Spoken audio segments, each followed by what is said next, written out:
What's up, everybody? Welcome back to your favorite wrestling podcast. It is the Monday Night Wave, baby. And we back. We back after a long week of life. We back with another one, you know what I'm talking about. We got more wrestling to talk about. We got Raw, we got Dynamite, Smackdown. But before we get into all the graps, let's kick it off real quick with I'm your host, Jay, the lonely one, the babyface. Pod Breaker, Podson Reed, Pod Priest. You know what I'm talking about. We here. But I could not do it without my co-host, the one, the only, the Quattro, Mr. Herico. Take it away. Howdy there, partners. This is Cowboy Hero here with a quick PSA. Now, I reckon some of you probably are still feeling the withdrawals and shock and anger of what happened in our great country last week. I tell you what, I am too. But you might as well put boots on a buttery biscuit if you think Hero is going to try to bring some levity in what seems like a dark and really world ahead of us. Love your people, and protect your space. We're in this together now.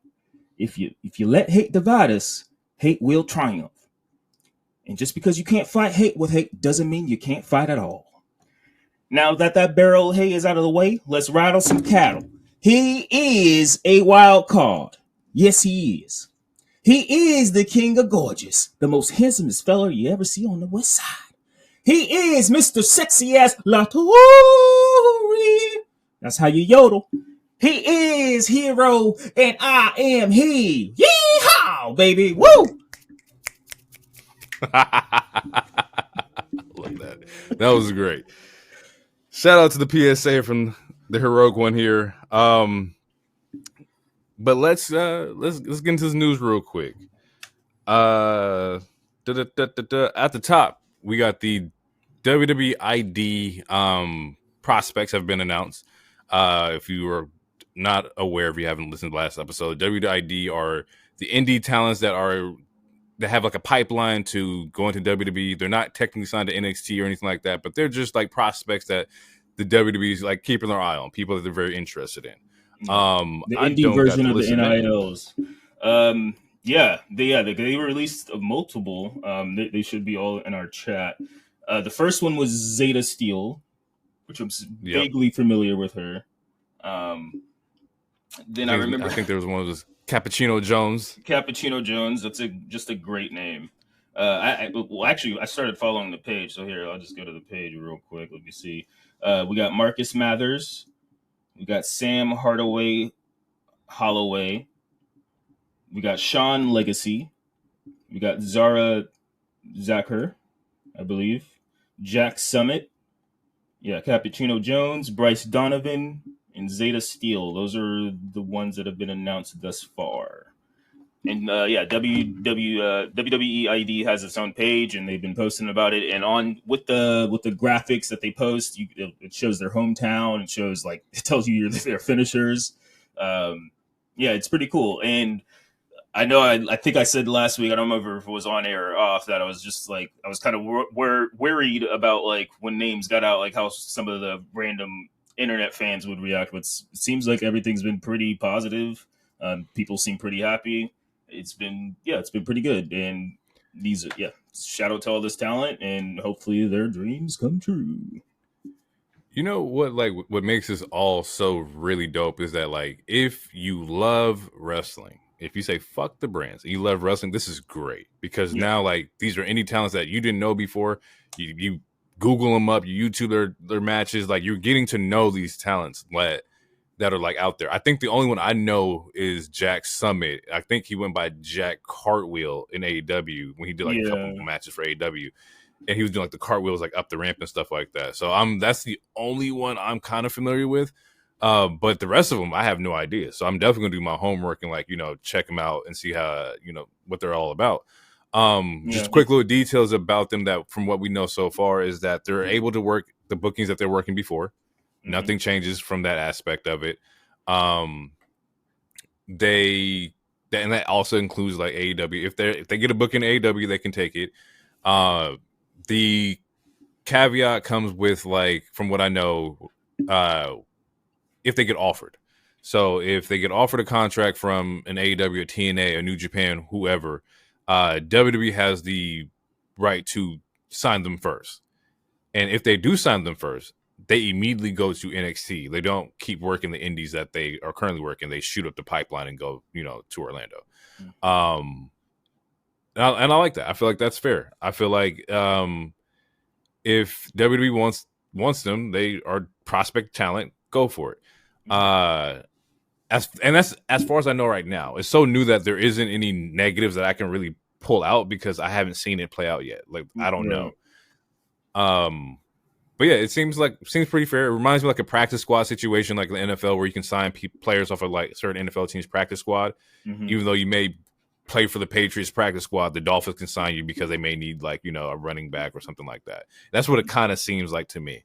I mean, you don't have to bring up Miami, but that's fine. Nor my team. That's fair. With Miami, like they could have. There's 30 something other. Anyway, my bad. I got at least 2 minutes in me about SmackDown. Trust me, because it was in Buffalo. I can't wait to talk about it. Oh fuck! I got a funny question. I'm not gonna ask it though. Next up, we have there's a little altercation, not altercation, but little scandal of sorts this week with Jacob Fatu. Yeah. Where it came out that I think it was maybe like Monday that Jacob Fatu scammed a charity wrestling event for $2,600. Basis that he had lied to organizers that that he had a family emergency, so he no-showed the event. They were out the money, XYZ. A couple of days later, we find out that he actually sent the money. He sent the money back. They just missed the payment. They didn't see the notification come through. It sounds like something you would see in a TV show. It's so stupid and but I guess that's also just real life. Like real life is really stupid sometimes. It's funny that I don't know because obviously he's only been signed for a few months now, so they had a few months to notice this. We don't know when he sent the payment, but it's based off of the story. It seems like this is something that happened a couple months ago before he got signed, and that it happened in 2023. Like 2023? That's what I saw. Oh, okay. Yeah. Well, I don't know how you missed the payment for that long, or maybe he just paid it like as soon as he got the big WWE check or something. It's possible. We don't know the details. Yeah, I know. It's just weird to find it after you already threw the dirt on someone's name, where it's like, yeah, the biggest story on Monday was like, oh, Fatu's a scammer, which makes him look bad at a job that he just got and that he's excelling at the moment. But everything's fine. Everything panned out. We even before it came out that he gave money, we were all hashing out our own possible ideas, just to PR manage, just pay some money, say a public apology, whatever, keep it and then keep it moving. But turns out everything was fine. So. It is what it is. But that was a crazy Monday before the crazy Tuesday. So we all thought it was like check y'all Zelles, Cash App, notifications to make sure you got that money, man. Because don't do that. Initially, like I said, when we talked about it in the chat and whatnot, I was like, yo, just pay them double or whatever, move forward, like send them a little WWE care package. But the fact that they got the money, it was like, oh shit, y'all didn't even check. At least that's what we know. At least that's how it was presented. We don't know the details, but at least that's how it was given to us. Next up is that we got notification that the shows are going back to 3 hours. Raw and SmackDown will be 3 hour shows. Raw will be 3 hours on Netflix, and SmackDown will be 3 hours on, was it USA now? Yeah. Going forward. I'm just getting my shit out the way. Nope. Not a fan. Not a fan at all. I get it, but let me explain. I get it because the shows have been lacking depth lately, right? A lot of things feel a little rushed. And if you want to count this week's SmackDown, Bloodline went for like 45 minutes. They had 45 minutes of a 2 hour show. Bloodline theater. That's a lot, bro. That's a lot. So it's either you cut down Bloodline theater or you just expand the show. They're going to expand the show. Yeah, makes the most sense. You're not taking time from Roman. No, fuck. And that was the problem. Like when they were on top for the 4 years, people were, a lot of people weren't getting the time because you can't cut down Bloodline theater. Like that's how you No. get the trial of Sami Zayn. Like that did numbers. Rock doing his sing along, even though it was dumb, it still did numbers. You know, et cetera, et cetera. Damn, are they adding an hour just for Bloodline? An Bro, hour dedicated for Bloodline that's I crazy. swear we talked about this on one of the episodes where that was my hypothesis. Because again, yeah, it's a 40. Like Roman gets Roman in the Bloodline as a whole get a guaranteed at least 40 minutes. Easy. Almost every show, No especially if Roman is there. If Roman's not there, and that's not 25. That's not even including the backstage segments where they walk past each other, or maybe like something may happen. Like, yeah, they pull in an hour show. Yeah. Respectfully, they're pulling an hour show. Did you finish getting your shit off? Because I would like I got my piece as well. Yeah, no, yeah. Okay. Fuck 3-hour shows. I'm not for it, but I understand. Right. So before this news came out, because this came out what today, right, or late yesterday or whatever. I was going to say I was like, before we talked about Raw, I was going to tell you how I felt, and how I feel is, I think 2-hour Raws are ass right now. The pacing is just not good to me. It doesn't match SmackDown's pacing at all. It's weird. Trust me, I do. I love it being done at 10. I really do. But 3-hour Raw is so much better than 2-hour Raw as far as pacing goes. And I agree with the 3-hour SmackDown, though. People need more time. For me, it's going to suck because assuming it goes into 11, like I'm not going to be able to watch the last like hour of Raw. I got to go to sleep because I got to work. So for me, that kind of sucks. But for the talent, it's good. So I see that and I appreciate that. I don't like 2-hour Raws though. So that's my take. I really don't like 2-hour Raws. You are right. The 2-hour Raws have been trash. Great for us because it's easy for us to like, pod and get our information in one day, XYZ. And that's just selfishly of me. I do understand that adding another hour to the show gives people more, time to like create their characters and develop stories. With like the spoiler alert, the mid-card titles, like now you have, an opening for like, that to happen. So I get that. And the thing is like, it is, like I said, it is selfish, but we're in 2024. We got DVR. I could just watch the next hour the next day or break it up. Like it doesn't. Yeah, we have all the time in the world to do it for sure. People got lives. I totally understand. Like, and sometimes, I mean, like if it's a bad Raw, 3 hours is rough. It's fucking rough. If it's a good Raw, which I mean, most of the H eras have been at least in the last couple months, they have been, and it doesn't feel like a chore as much. It's like. Because there was a couple of Raws, I was like, oh shit, it's already 3 hours.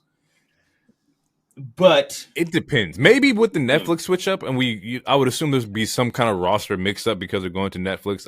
Like Netflix wants a star over there. They got a star. They got a couple stars, but speaking. But respectfully, since you're talking about it, because we actually didn't put it in the docket. There was a report saying, I don't know how confirmed it was, but there was a report saying that they want Cody, Punk, and Roman. I think, yeah, it was Cody, Punk, and Roman that Netflix wants. Like, so that goes with what that goes with what you're saying. And that's very plausible. You put Cody, Punk, and Roman on Raw. You do some Bloodline stuff there too. You put Seth and Gunther on SmackDown. Maybe put Drew on SmackDown also. Priest. I think that's why they're building up Priest. Yeah. So yeah, I mean, all that is a possibility. Also, yeah. And we don't know what their commercials are going to be like either. There's still a lot of questions. We don't even know what the live function really is, because like the very first time Netflix did like a live television show, I think it was one of the Love Island episodes, like Love Island reunion, and that shit crashed. And then the last one I remember was like the Tom Brady roast, and it seemed to do okay. But yeah, I mean, we don't know we don't know how that shit's going to function. Like, it might be janky the first month. But it's going to be an influx of people coming to Netflix, bro. Like, you got to think, like, we're coming over to Netflix and we're fans. Now, imagine the people who are not fans. Like, oh, shit, what the hell is this? Like, yeah. And that's what I'm saying. People already have it, sure. Yeah. But imagine everybody watching the same thing at the same time. Like, that's a lot on the servers. Like, definitely. Yeah, I mean, especially if you're not used to live. Like, there's been times where Game of Thrones. Well, not as much, but there was a couple times Game of Thrones fucked up HBO just because of how many people are watching it. So Yeah, we'll see. yeah. And assuming the first episode is they're going to try to jam pack it, especially if they do those trades. They might we might get. We're probably I think we're going to get Cena. We might get the Cena will be there. Yeah. So 1,000%. Closing out for the news segment, the WWE Mania tour day. So right before Mania, they do a European tour. It looks like all these shows are overseas, so we don't see any like stateside Raws or Smackdowns before Mania. I don't know the exact date, but I think it's in March they start. I think they start in March. Well, I mean, we see some. Oh, well, okay. You mean like the month before Mania? Okay, because it's like the month before Mania here, which I need to ask. Yeah, but I think like that's like the tail end of like the USA tour or USA run. Yeah, pretty much. Which is going to be dope because we know them international crowds they got it. They got the bag. So just bringing that element of like hype, Monday and Fridays prior to Mania, it's going to feel good. Yeah, that's going to be a really dope environment. Every show is going to feel important. Not that, it's going to feel more important because the crowd is going to be super into it, and we're not going to hear fucking What Chance. Facts. I can't stand the What Chance. But yeah, I think that was pretty much it, right? Like, and like the time. Those shows. So during those shows, that the European tour, apparently Raw on Netflix is going to start at noon our time, which is cool. Especially for people that might have their Mondays off, such as I. I can watch it before dinner and still have the rest of my day, 3 hours or 2 hours. So that's something that is also going to just be interesting, just like being able to watch Raw during lunch. That's true. That is true. I mean, watch it live during lunch. So is what I meant. It looks like they start in Spain. They go to Germany twice, Belgium, Italy, Belfast. Then we got Glasgow. We have London, Vienna, Amsterdam, and then back to London to close it out. But it sounds like the Joe Hendry song. Hey man, say his name. He might appear. Joe Hendry popping up at the European tour would make a lot of sense. He's popping up at Rumble for sure. I like that. I think so. At Rumble for sure. Yeah, that makes sense. But yeah, let's get into it. Let's get into Raw. What you got? Yeah, all right. I'm as ready as a rat in the cheese factory. All right, so the show starts off with Liv and Raquel opening up, talking some shit. Jade and Bianca come out. Liv essentially starts planting seeds of division between them, saying that Bianca's going to stab her in the back. Then all this leads. I mean, she starts talking cash shit to Bianca, and Bianca slaps the shit out of her. Loved it. That was a stiff hit. Yeah, not like really, like not on purpose, but she hit her hard as fuck. Hey, shouldn't be talking shit. This leads to the Battle Royal, which is for the number one contenders match, which was a really good. It was a really good Rumble. It was. I want to say there's like pretty much every woman on the card was on the card for like the first 30 minutes. Because I want to say this match was at least the first 30 minutes, or I mean, this match plus the segment. Only really two noticeable or big note things that I wrote, and the main one or the biggest one is that Bianca and Jade face off. Like, how do you did that give you the feels like it did with the Braun and Jacob face off the week prior? Or no, was that the same show? No, it was the week prior. No, because I know like eventually that's where they're headed. We kind of like knew that. We kind of created those when we saw them together. Yeah. But my thing that's did you like the tease? I guess is what I'm asking. It's all right. Yeah, you know me. You know that it's like don't give me something that's not going to happen for a X amount of time. When it happens, then I'll give you my reactions like up front. What I did like about this is that getting back to Lyra. Right, I've been asking like, "Where's Lyra at? What is Lyra doing?" And she was like the final two in this match. Yeah, so we still see that there's still some not faith, but like, hey, we still want to do things with her. Yeah. So I definitely enjoy seeing Lyra. I also enjoyed the fact that once again leaning back on Iyo. You know, like we need somebody to come through. Iyo gonna come through. Iyo is Mrs. Consistent. Like whatever you need a tag champ, you need a mid card, you need a heel for your babyface champion. Iyo can do it. She's one of the best in any company right now. Personally, for me, like just Io's great. Io's amazing. We gonna talk about it. She might be the MVP of the year for me. I had to I'm gonna think about it, but as far as usage rate and always being ready to go, Iyo has been ready to go for everything. Yeah, she's killing it. I mean, she might slip on a rope every other match, but that shit, everything else she does eclipses that every single time. And then every time her and Bianca touch, magic. Her again that Bayley WrestleMania match. That's still one of my favorite matches this year. But anyway, we're gonna need a tangent. But How did you feel about because inside this match, Jade and Bianca get pulled out from Liv and Raquel. Yeah. So we don't really get to see them get eliminated. But how did you feel about the outside interference pulling somebody out of the match? Do you think there was a problem with that? Should it have been done a little differently? It could have, but I think that it was done. I think it was done correctly, and the reason why is because it teased the Jade and Bianca part, but they never locked arms. They didn't swing on each other.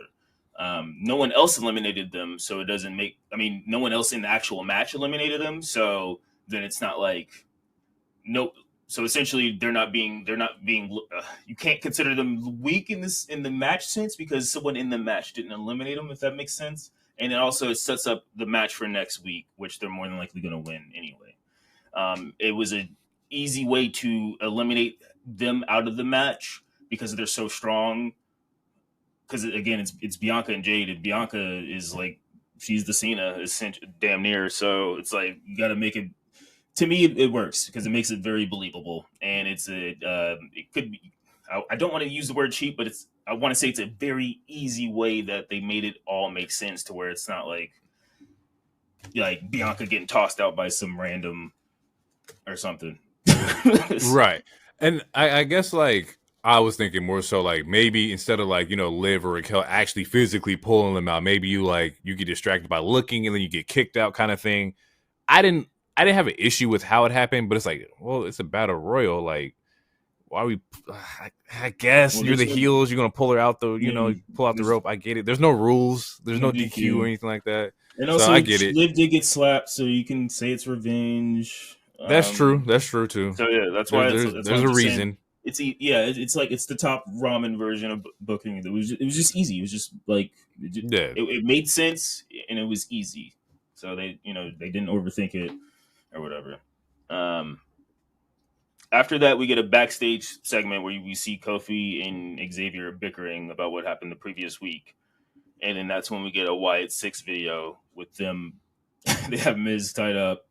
And we see a callback to when Bo Dallas and Curtis Axel were a part of the Miz Tourage. If I believe that's what their name was before they became the A team or the B team or some shit. But you see a callback to that. So there's storylines of why they took them. Very spooky shit. I mean, what did you think about the whole thing? They had this man duct tape and sitting in the chair. Yeah, he was like, I can lead you guys to Final Testament. He was like, we don't want Final Testament, my boy. We want you. I was like, oh shit, this is frightening. All right. And he put the duct tape back on him and just left him there. I do like the angle. I like the fact that it's very not adventurous, but it's semi-thriller. They're trying to we kidnap the Miz and whatnot. I'm interested to see how he gets away. How does Miz get out of this particular situation, or are they just going to beat his ass while he's stuck in the chair? Maybe. Or do you torment him and the Miz becomes part of the Wyatt 6? How do you? What do you do? Either Final Testament's gonna. I feel okay. So either they drop him. Either they drop Miz off half naked and beat up, at like Final Testament's locker room or doorstep or some shit, or I could imagine because there's that one clip after Raw that we saw where Scarlett was like, "We gotta save him." Cross was like, "He's definitely That's dead." true. That's true. They have been leaning with like Cross to save him. Yeah. Yeah. So like maybe they like try to save them. They come like and they go to the building. Like they go to like an abandoned warehouse or something, and they just see Biz tied up and they save him. But there's no altercation yet. But they're like, you'll see like a TV that just randomly turns on, and they'll have a video like stay out of our business. I don't know. That's how I imagine it probably happening, based on what we see. Who's the babyface in this? The motherfuckers that's supposed to save Miz, or the motherfuckers who kidnap Miz? Who is the kidnappers? Because they're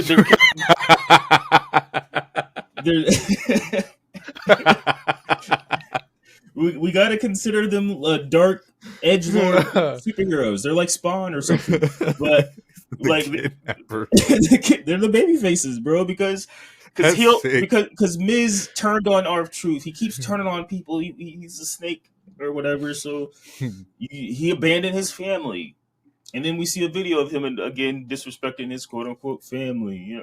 So yeah, they're the baby faces. They're fair. They just have different methods. Truth said you gonna die. So Truth tried to help him. Yeah. After that, we get New Day versus War Raiders. Still some miscommunication between the New Day, which sets up a War Raiders win. It was a solid match at the end. Pretty standard. Not really much to say. I mean, yeah, there's not really a lot that was going on here. Yeah, but it just further sets up whatever's going on with the New Day, which later, I think it was after the show, it's confirmed that I believe next Raw or the Raw after, it's going to be pretty much dedicated to the New Day. So either we're going to get the split or Big E's coming back. Something big is going to happen. Like they're dedicating a whole show to this 10-year anniversary or whatever it is. So, something. Expect something. If the writing's on the wall, because like this match, there's definitely the miscommunication was intensified, right? To where like Woods is overstepping, Kofi's kind of like a little like more peeved at him like overstepping. I think this was also the match Woods like tagged himself in while Kofi was in like full momentum to do like the SOS. Yeah. Which real quick, because every time someone keeps calling Xavier out online, but like the mistakes he makes, he's like post a video of like, no, see, like this is what I meant to do, or this is what it was supposed to be, or something like that. And he showed an old clip of the New Day doing that exact sequence where Kofi like threw someone to the side of the ring, he hit the tag, the Trouble in Paradise, then the Limit Breaker elbow drop or whatever. It's Limit Breaker elbow drop, and then it was like, so he was trying to do the same thing, but since emotions are a little tense, like Kofi took it a different way, or he's like, you killing the momentum. Like, it's very interesting. Again, it's very similar to a lot of other characters where it's like you can kind of see why they're upset. They're making some points. You can see more of both sides. Not everything is like it's clear and white. Like, because with Kevin Owens, like you can see some of his points. It's like these motherfuckers have been beating me up for 8 years. You just teaming with them. Like, you can see a lot of their points. So. Right. I think it's interesting writing and direction. To touch on that, I think because KO this week wore the shirt KO's right or something like that, or Kevin's right. Yeah. Or Kevin was right. I was like, he is, look, the theme has been people who have been right. Drew was right. He was. KO was right. Like, that's the theme that's going on. But I have been seeing those Woods tweets, and like, I think he'd be like jogging. He'd be like explaining like, the whole thing and whatnot, which is, I really love. No, I mean like he's jogging and talking about. Yeah, I know. Yeah. I was just telling you, I didn't watch all of that. Similar to the Rock stuff. Okay. I ain't watching 8 minutes. No. I pop in, but like once you got like a 3-minute like limit for me. But to tangent off of that, you see like the one where he's tweeting at Kenny because he had posted that he was like it was wrestler, gamer, cosplayer. It was like cosplayer, pro wrestler, gamer, cosplayer, something like that. And Kenny said some sly shit. Kenny was like, I don't know about that first one. And he had said something back to Kenny like, the first one.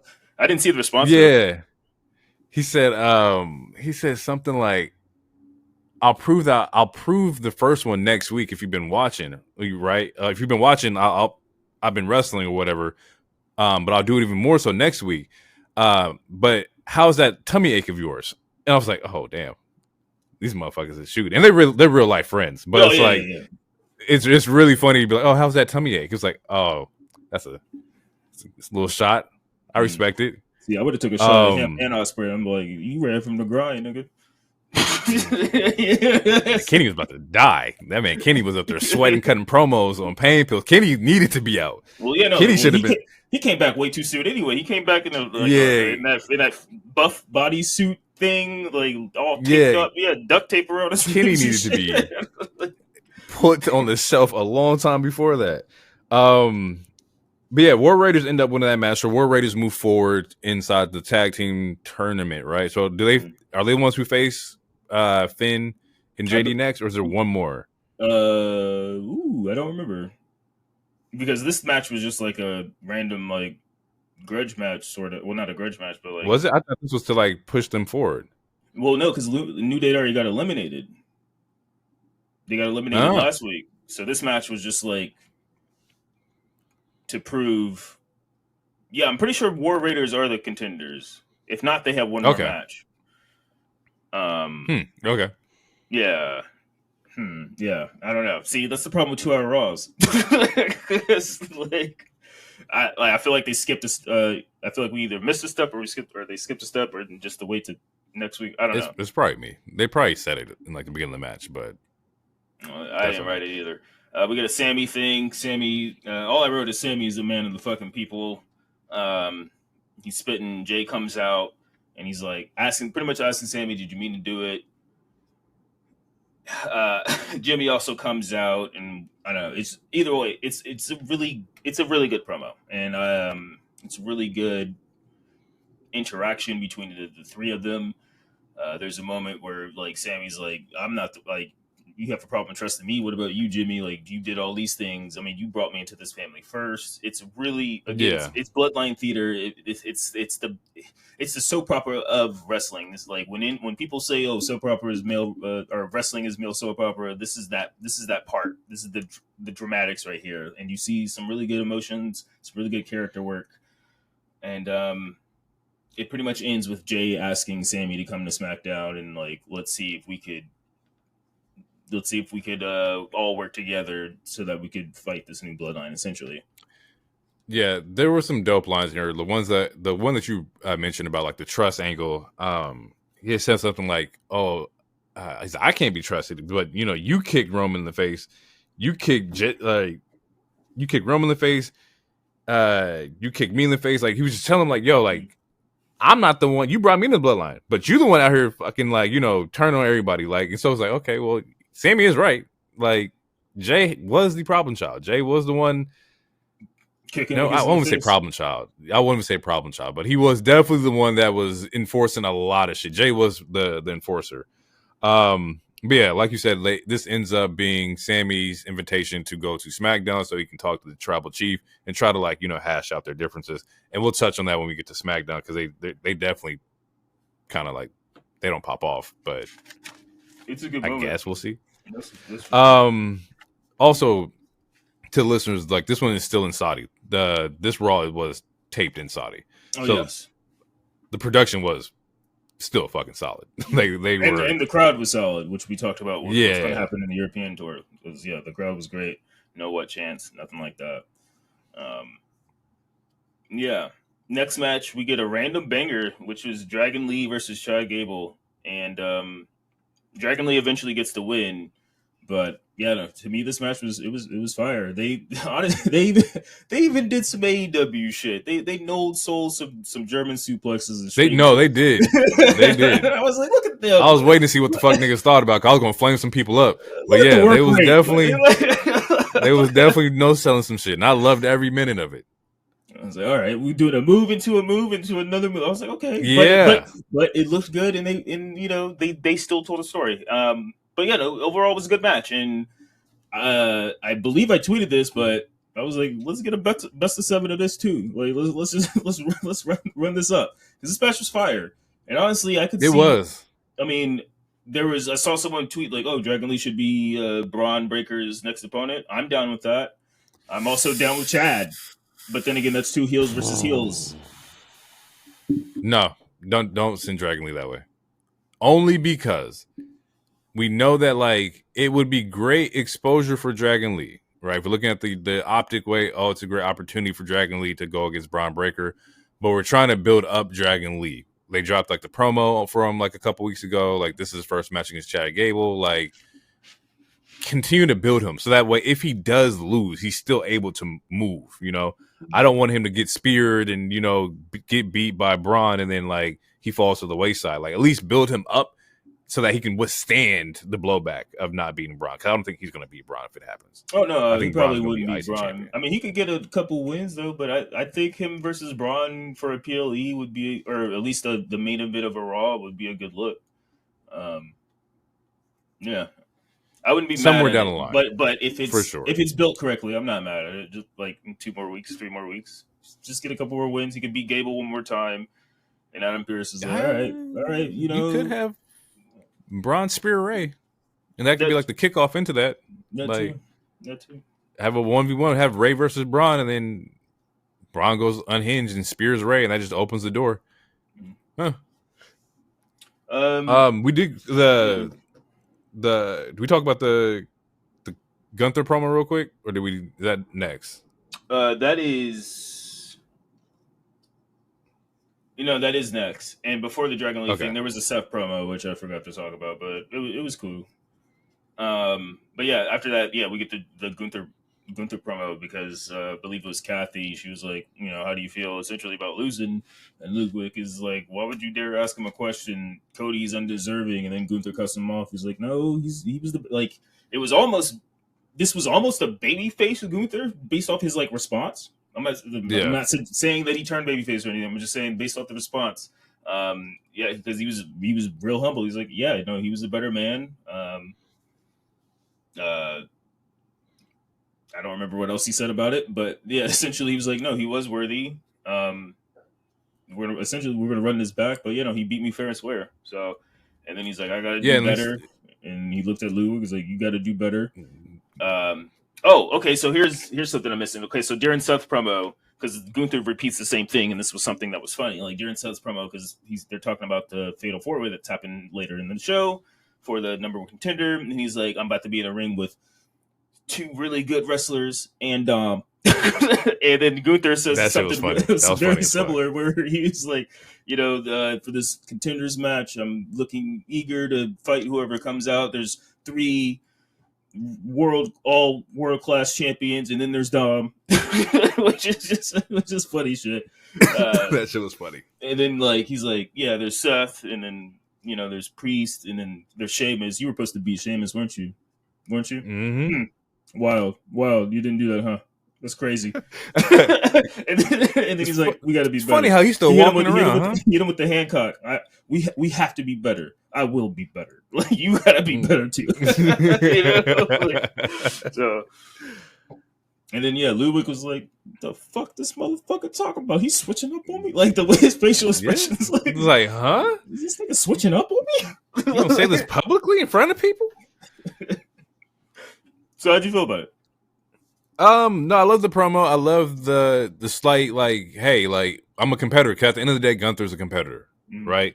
He's gonna tell you the real from the jump. He don't make excuses. He's gonna be like, hey, I lost. He was the better man. But that shit ain't gonna happen again. Yeah, I guarantee you won't. So, and one of our first instances of that that I recall, at least in this last like year or so, was when he fought Jey for the IC title, and then like that following week, because we talked about it, I was like, I never heard him say like, he's like, I was close to taking that out. I was like, whoa, he's speaking like he's actually talking about like real shit. Like he's not making even excuses. When I think like his first promo with Sami, like where he didn't want to fight Sami, he was like, you got me the last time, but like this time that shit ain't gonna happen. So he's very vocal when it comes to like them second matches or second times. Like, hey, I'm learning. You beat me once, you won't beat me again. And I do love that about Gunther's character, is that there's like slight like humility, but there's also like the competitor. There's also like, I'm not gonna be no sore loser. I'm gonna take my L's on the chin, and then the next time I see you, it's up. Yeah. You gonna get chopped in your chest. For sure. Yeah, all right. So after that is when we get the Fatal 4-Way #1 contender match. So it's the main event. Mm-hmm. Priest comes out first, which his music is a little tweaked. So pretty much new entrance music, new Mm-hmm. pyro sort New of video package, like new like background. it's a new thing for him. Yeah. And then it starts off with all of them pretty much jumping Dom because everybody hates Dom. Again, hilarious as shit. And it was a pretty good match. It was honestly, it was a really good main event. But eventually, Bronson comes out and he attacks pretty much everybody, and they all attack him back. Well, I think except for Dom. But there's a moment where he attacks Sheamus, he attacks Priest, he puts Seth through a table, and then there's a moment where Sheamus attacks Bronson. He's like, what the pretty much Sheamus and Priest are like, what the fuck you guys? What are you doing in our match? Like, get the fuck out of here! They start trying to beat him up too, but he lays Bronson. They make him look strong as hell because he lays all of them out. He hits a tsunami on Priest. He hits a tsunami on Sheamus, I believe. Dom almost gets a quick win from that, but it doesn't happen. And Priest wins. So We talked about it to where like, oh, who would win? I had assumed that or thought that like Finn would have interfered in this because Finn's been asking about Priest. So this was the proper outcome without the Finn interference. Like, this makes the most sense. We talked about the Sheamus outcome of him winning, but that could only take you to like a main event of a Raw. That's what I said. He could be. That's what I said though, just based on the excitement of it, because we've seen them run that shit multiple times. But him and Gunther, or him and Priest only fought once. Him and Seth never fought. So I'm like, out of those matches, which one to put on a PLE? I'm going to choose Priest or Seth over Sheamus and Dom. So that was my logic behind it. So now that we have, first, Seth had a pedigree in this match. I ain't seen Seth do a pedigree in a minute. Maybe it's just because like, I haven't seen Seth wrestle a lot just because he's been injured. But he has not wrestled as much this year. Like, he pulled out the pedigree. I was like, I ain't seen that one. I know you still had that in you. His knees working. It's still there. But now that we got Priest versus Gunther again. Mm-hmm. Are we okay with that? Yeah, I'm okay with it. This is a chance, assuming Finn doesn't do anything, this is a chance for Gunther to get a definitive win, because it's kind of in his character to run shit back to get that definitive win, like we saw with Randy. Mm-hmm. So you said it, same thing with Sami. So this could be the chance to hit, for him to get a clean, definitive win over Priest, to keep his conscience clear. Because again, like you said, he's a competitor and all this other shit. I'm fine with it. It keeps Priest in the mid-title run area level. I think it's fine, because obviously Seth is going to do his other. Seth is going to continue his stuff with Reed. Dom is going to do whatever hell Dom is going to do. Probably go after, I don't know, and then who knows what Sheamus is going to do. But WWE. Would you? Yeah, no, because it's supposed to happen. This happens on both shows. I thought it was really funny that both Iyo and Priest won the #1 contenders, and they were both recently the last Money in the Bank winners, last champions. Yeah, and champions also. I like that. I thought that's a cool little callback. Yeah. I didn't see anyone else talk about it, so I feel special. So WWE not announced, but there's rumors that WWE's happy with Cody holding his belt, right? They don't really have. There's no, I guess, storylines that they're thinking about where Cody may be dropping the belt. That's rumor. I also seen a rumor that they might want KO to get it at Saturday night. I don't know. We'll see. Based on the way he's moving. We'll see. Yeah. But continue. With that being said, if Priest beats Gunther, is that an issue? Because I would assume that, like, I think Gunther loses his before Cody loses the WWE Championship. I think that's a fair assessment. Is it okay, or would we feel some type of way if Priest walks out champion? because they have been pushing Priest. This is a new like video package, new gear, new look. I don't. Okay, so I think it would be the wrong call. I don't know. I don't want to say. I don't want to say it would be. I would be upset, but I think that would be the wrong call. Again, like Gunther, when he does shit, when he runs shit back the second time, he usually wins. It's that quote from Thor in Infinity War is like he didn't fight me twice, you know. So yeah, so yeah, I think that'd be the wrong call to play patty cake with the main title right now, because again, there's a part of me that feels like they're after Seth is done with Reed that they might run Seth and Gunther to get the title back on Seth so that it could be him and Punk. Punk, yeah. Or also, I mean, also there's rumors that it's supposed to be Punk and Gunther for. Well, no, never mind. So yeah, I think that would be the wrong call to play patty cake with the title between those two. I think Gunther's going to get the definitive win. I do think he will lose it before Cody, but if the Embers are I mean, if the rumors are true as far as like KO maybe trying to win or maybe win that Saturday night main event, who knows? Because that's next month. Do we think that like the KO Cody match won't happen at Survivor Series? That's very plausible as well. Cody doesn't have a match yet, but they could run, I don't know. They could run it back. They could do a stip or something. I don't know. But you're right. That's very plausible. But again, we have 2 War Games matches. We're probably gonna we might get Naomi and Jax. Put a tag match on the card. Just give me a tag team title match. That's all I want. Just Motor City Machine Guns at Survivor Series against Profits.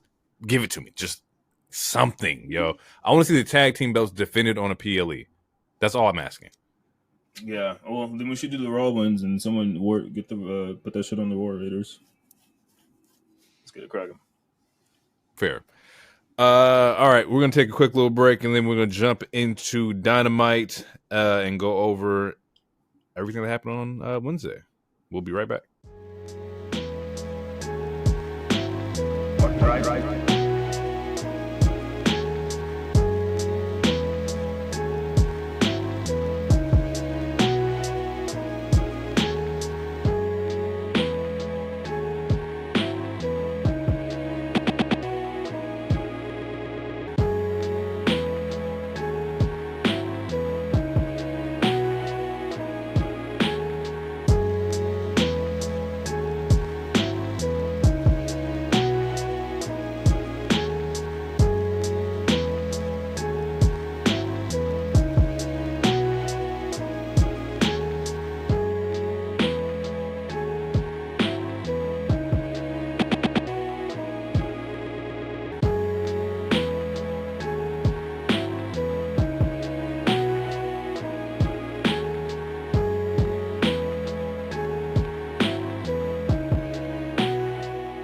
And we're back, people. This week on AEW Dynamite, we kick off the show with the Hurt Syndicate. They come out all together, the faction, with a new theme, which is actually fucking slaps and made it to my workout playlist. But yeah, music's hard. Music's hella fucking hard. Yeah, the music. But cool. Cool. The presentation was cool.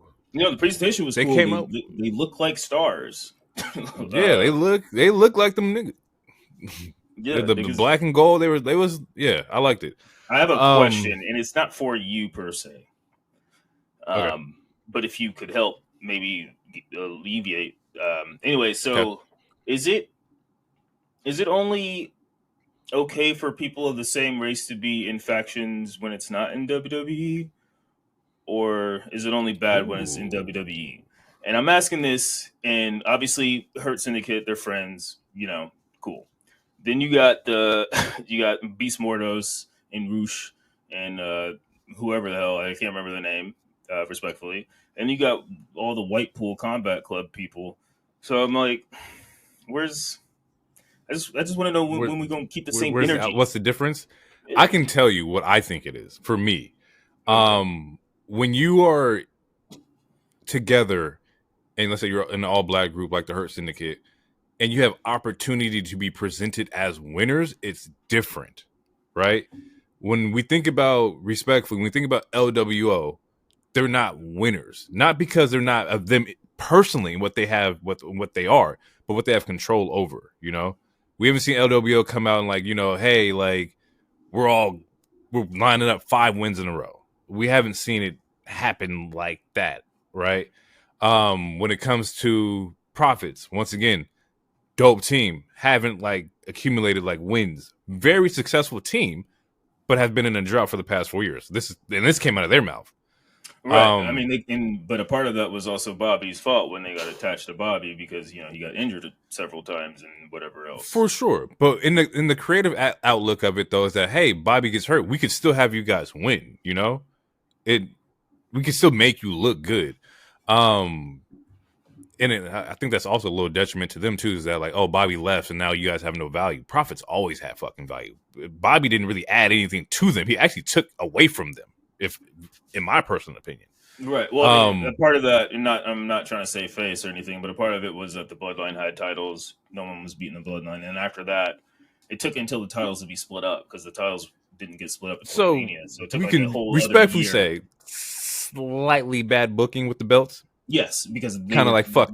They were tied up for a whole other after Sami and KO finally beat the Usos. They were still unified until a whole fucking year later, which hindered a lot of teams. To bring it back to my point that the booking's different. So if the black groups are in great booking, it's fine, right? It's not a matter of them losing if they're used creatively and used in the right way. Like opportunities are there, booking is there. I'm okay with it. The issue is just when it's bad booking. Like I said, when we talk about LWO and like, hey, Zelina should be in the women's title like area, the booking's just bad because you're not allowing her to like get any kind of stock for us to believe that she's capable of like winning this match. When clearly it's all scripted and we can book however we want to book. Anywho, to go back to the original point, that's how I feel about it. Just creatively, creative changes a lot of outlook on like the groups for me. But anyway, back to like the promo. They look great. Music was great. The promo that they cut here was good, where MVP talks about like the business cards he's been handing out. Basically says if they hand you a card, it's an honor. You know, like we want you to be a part of us. You know, we were looking at you, we're scouting you, kind of thing. And if you reject that, then you end up getting beat down like Swerve did. The promo ends with Swerve coming out and basically declaring that's going to be him versus Bobby at Full Gear. And that's where that goes. I kind of didn't like the fact that Swerve came out. I think you would have did that on a second side on another part of the show because it didn't really add anything to me. Him coming out like frustrated, like honestly, you could have had him sit until next week and then like, no, Bobby, meet me at Full Gear kind of thing. Because he just got choked out last week. That's where this whole issue was coming from. So yeah, we get Bobby versus Swerve at Full Gear as one of the matches on this card. Interested. I'm not interested in seeing this. I'm very curious to see where they go with this. To be honest, like if we're talking about AEW, like the 3 main stories that they're telling right now are very interesting to me, which are the Hurt Syndicate, the Blackpool Combat Club, or now newly titled Death Riders, and the Ospreay Fletcher one. I am semi-interested in that. Speaking of that next match, we get OC, we get Orange Cassidy and Darby Allin versus the newly acquired Death Riders, which are Claudio and Pac. They have a new entrance, new video package, or like video entrance package. New music, solid. Really solid match, really good energy throughout this match. One of the craziest spots was when fucking Claudio just launches fucking Darby off the goddamn. Yeah, I mean, crazy, dumb. I mean, there's a lot of words for it. If you know something wild gonna happen if Darby in the match. God, it's so. But it's so frustrating sometimes, man. It's so frustrating. I cannot believe I share a birthday with this man. Also, I find it funny that Orange Cassidy's. I mean, I know why this is happening. So I just think it's funny that because last week Orange Cassidy was like, I'm gonna do this on my own because a lot of people don't know the danger. And then the next week he's in a tag match. Again, I know why they're doing this. They're setting up, the team babyface versus team heels. I get it. It's just you gotta. This is why we need a thread so that we're not saying things that don't make sense. Right. That's all. But yeah. Okay. Continue. Like, how do you feel about the? I mean, they are obviously Death Riders they're being booked very strong. They keep beating the fuck out of everybody. And rumor has it it's going to happen a lot more, which is fine. So, like, where do you see this? Okay, where do you see this going? Because what I'm seeing online is that obviously this sets up for the new baby faces. So for example, Orange Cassidy, Darby, Garcia, insert whatever other name. You got that babyface faction. You got the possibility of the Elite turning babyface, which is why I think Young Bucks are disappearing for a while, because they're going to probably try to switch them babyface, which that's a whole other can of worms that I cannot wait to rant about. And then you got, you got the Hurt Syndicate who's trying to take shit over too. And at some point, all these groups are going to clash. It's almost like Risk or something. So I guess. So my question is, where do you see this group? Like, which group is going to take these people out, do you think? Or which group is going to be the main and rivals? So it's very interesting because how I see it right now is that first with like these two, with Cassidy and Darby, like I said, I speculated before that Darby's going to be the one that takes out Mox. And I think this is kind of like another like moment where Darby's going to watch somebody try to take out Mox and Mox is going to fuck them up. So Darby's now going to witness Brian getting choked out. He probably witnessed OC gets fucked up at Full Gear, and that's going to spark even more shit in Darby. So I think that Darby's going to be the super baby face. As far as like the rest of like the roster, or the rest of the AEW in general, Hurt Syndicate is going to be the heels. I personally would like to see Bobby get the win on Swerve. I think Bobby needs to get the win on Swerve, and they could just run it back again. That's a typical AEW thing where they'll run it back at the next pay-per-view, but I think this first one definitely should be Bobby. I think that also with babyface, you also have a weird babyface thing right now where they're trying to create new babyfaces. Or not new ones, but flipping teams. For example, United Kingdom or Undisputed Kingdom, my bad. Undisputed Kingdom is flipping. Cole is looking like the babyface. Also, kind of to piggyback off of that, I think they're flipping House of Black to baby faces. I think the ending of the match with him and Cole this week, people thought or speculated that he was leaving. I thought it was more so after like he had came out and said he wasn't going anywhere, which can be true or not. I don't fucking know. But I thought that was more so, okay, maybe it was like a baby face shaking your opponent's hand, you beat me kind of thing. And that could be them changing to be baby faces as well. Yeah. To where if you have Bang Gang also switched up recently as well. Yeah, so we're creating a whole different line of like solid like baby faces. Bang Bang Bullet Club, Bang Bang Gang is baby faces. House of Black looking like baby faces. Undisputed Kingdom baby faces. So therefore, you have some formidable like people to go after those heels. Will that all play out? Probably not. Learning tree. Yeah, but he has to do shit on ROH. Fuck it. Here we go. We're gonna skip over this real quick. Conglomeration versus the Learning Tree in a Fight Without Honor, which is basically another like non-DQ hardcore match. It's probably the third one I've seen, fourth one that I've seen Jericho do like within like 2 months. So at this point, once again, still fun matches to watch just because it's tables and everything like that. It's very exciting from that element. But I need this to be over with. I need like just go ROH, do your thing, build them up and get them on TV.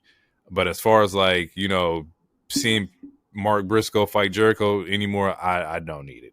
I don't want to see Ishii fight Jericho. Honestly, I don't want to see Jericho fight anybody.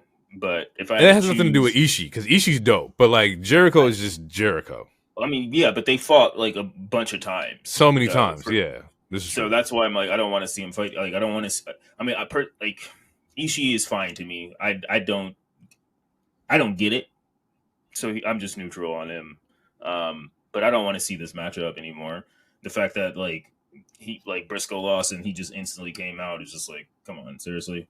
It's like they just fought like a month and a half ago. No, for sure. Yeah, whatever. For sure, man. But yeah, a violent trios match, and it serves its purpose, but the purpose is not like it doesn't push a story. It doesn't. It's time that could be put somewhere else. Like we could have put another match here. Just not them, not Jericho. Death Riders have a promo where Orange Cassidy is in the ring, and he reminds Orange Cassidy that Wheeler Yuta doesn't owe him anything. They're in Philadelphia, which is Yuta's like hometown. And the premise to this promo was that Yuta used to sleep in like Orange Cassidy's house, like he was there, like if they were roommates or whatnot. And so Orange Cassidy's a little disappointed in the way like Yuta's turning out. Mox says Yuta doesn't owe him anything. He's a soldier in his army now. And he says he's also disappointed in Darby Allin, who he also had high hopes for. Just once again tying threads there to where like Mox is focusing on Orange Cassidy, was bringing up Darby, just keeping those threads together.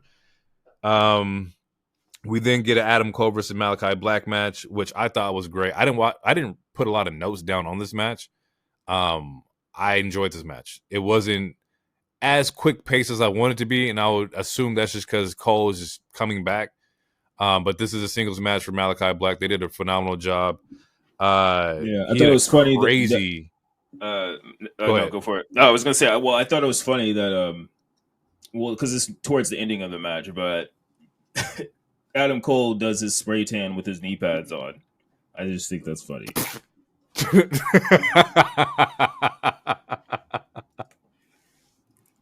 I didn't notice that. Did it like the? Oh no, yeah, because when he pulled the knee down, like his knee is like white as shit. Like, someone took a screenshot of it.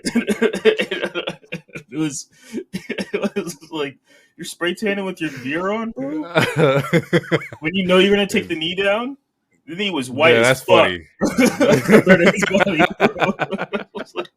It's like, Cole, what are you doing, bro? Come on. That's fucking funny.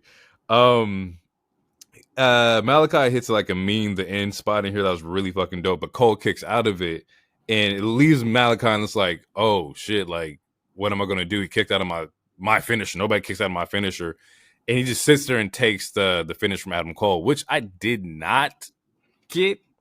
Like I get it from like the Warrior standpoint of like, if my shit didn't work, fuck it, like knock my head off and finish me. But I think Adam Cole's first loss should have happened here with Malachi Black. And if the goal is though, he has to win. Doesn't he have to win? Is it 3 matches in a row or is it just 3 matches? I thought it was just 3 matches. The best of the first to 3. Well, you can't. That's what I thought it was. Like as much as I would love Black to be a winner, it wouldn't have made sense for him to beat Adam for this. Because like they're trying to get Adam versus MJF, for full gear, and again, like it. Take a drink if you heard me say this. It's too soon to beat him. Granted, obviously Cole has been in this company for a while now, but since he's coming back from injury, and they're trying to retcon him as a babyface, it's a little too soon to beat him because this was only his next one. This is only his second match. Beat him. Who is it? Is it Brody? No, it's Konosuke. So MJF sent the money in the Dynamite ring to Don Callis, saying, "Hey, I need you to take care of somebody for me, take care of a boom baby for me," and it sets up Takeshita versus Adam Cole next week as his third match. Wait, okay, are you sure? Are you sure Boom Baby wasn't Young Justice and the Costco guys? No, it wasn't the Costco guy. Okay, I'm just making sure. Okay. I'm saying there's a lot of trademark infringement going on. You do a lot of shared catchphrases. Yeah, there's a lot. Yeah, so he faces Konosuke next week. That has to be the first loss. Konosuke should not lose clean to Adam Cole. Not at all. No way. Not having TK. Not having it. Well, I mean, there's a chance that he doesn't lose. Well, I mean, based off of what we see later in the show, I think there's an easy way for Konosuke to lose this match.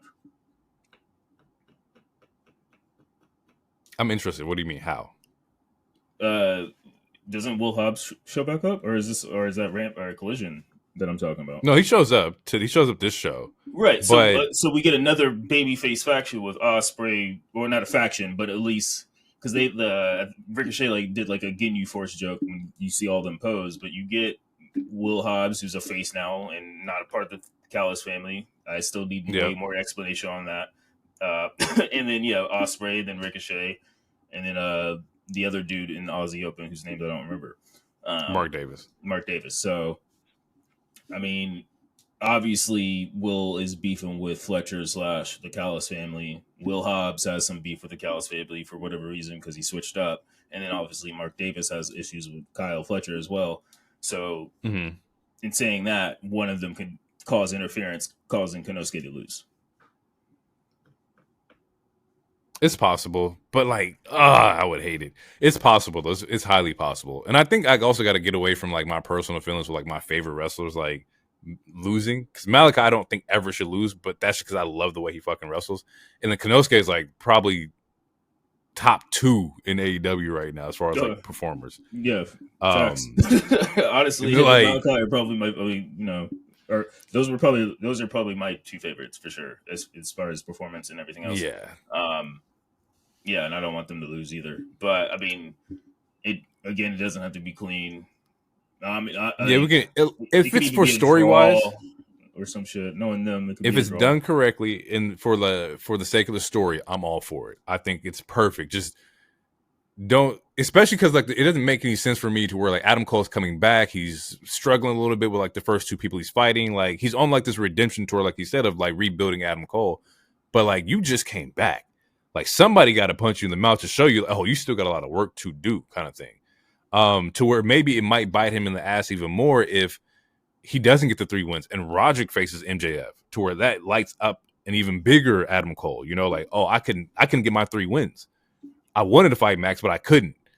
And then you don't fight Max, then you can fight Max at the next pay-per-view. But I think it would do more for his story to have him lose because he's not the same guy. That's the whole thing. Buddy said he was fragile, right? In this match, Malachi caught his ankle, dropped it down, and said, I didn't want to win like that. So these are now 2 times where the House of Black has spared him, we're not gonna he tried to walk away. He tried to walk away in the Buddy match, and Buddy called him back out. No, we're not gonna walk away from this. You're gonna finish fighting me. Yeah, he called him a bitch. So yeah, pretty much. And so he called him a bitch. They've been hinting at you can't finish nothing. Konosuke's not gonna give you no slack. Konosuke's not gonna put your foot down. Konosuke should use everything he can to take advantage of your weaknesses and whatnot. At least that's how it should play out. If he's a real alpha, if he's a real red pill, sure. You know what I'm saying? We out here for sure. Not we. And it's funny because that also kind of ties into House of Black turning babyface, just the way they've been doing things lately. And I think all 3 of them have lost their biggest matches. Brody lost against Darby, Buddy just lost, and Malachi just lost. They're trying to do something with them. Yeah. Hey man, I'm only saying the crazy part is that he has a crazy singles record in AEW. It's 18 and 5 or some shit like that. It's fucking wild. And that's through the course of 4 years. That's what I'm saying. This is wild, right? No, for sure. If you ask me what I would do with Malachi Black is that this whole November, December is Continental Classic thing. Either you put him in that, he wins that, he beats Okada, or you have him do something for the Russell Dynasty pay-per-view in Tokyo. Do that. Also, side note, I looked this up the other day. Remember we were talking about Mania tickets? I don't know if we talked about I looked at the Tokyo tickets, and it's cheaper to go to Tokyo, there and back, see the show than it is for Mania, which is fucking wild. Yeah, I did not know that, but I'm also not. Oh, I'm a little surprised just because the flights. But my cousin, she just went to Tokyo. Her and her man. She brought me back something from the Pokemon Center. I love her. That's solid. It was a little That's Totodile. solid. So cute. But yeah, her and I have a coworker who's from Osaka, and like they're like, yeah, it's you can go there and you can get a couple Louis bags and leave, like without spending that much money. Like things are a little cheaper there. It ain't like this. Like it ain't like how it was like when I went to Jamaica. Like in Jamaica, I felt like a king almost based off how rich I was. But also, it was my honeymoon, so I was riding a high. But there was moments I was just tipping people willy nilly. It's like, fuck it, you want $1? Here's I was Oprah. But yeah. So the currency exchange ain't that crazy, but it is still cheaper to get shit there. Yeah, so, I was like, so that's not that crazy. I looked at it because, man, if I can't go to Mania, like, let me see how much like the tickets in the Tokyo would be. I was just looking. I was like, this is affordable. Just the fact that you even had that thought process. If I can't go to a show in my own country that's 3 states away, let me try to fly across the world to see if it's cheaper. Like, just that thought process alone is crazy. It's nuts, nigga. It's like, fuck, I can't go to Vegas. How much is Japan? Bring the prices down. Shit. I'm gonna go to some kind of show, damn it. Japan it is. I was like, damn, it is though. I was like, I could do this. I can't go to New York, Paris. Like what? Let me just see. And I'm talking about like hotel, flight, and the venue. Like, bro, like it's definitely under like 8-9 bands or whatever. Like considering like WWE, like you had to pay what fucking like 14 to be like in like the or next to the ring, 14,000. So yeah, I was looking.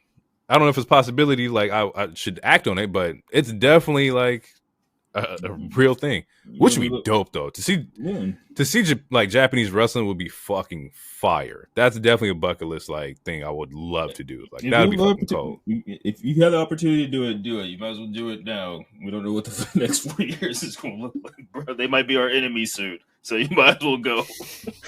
Okay. It's not funny. It's not funny at all. Fuck, that's terrifying. All right. No one knows what a tariff is. We don't know what's the shit going on.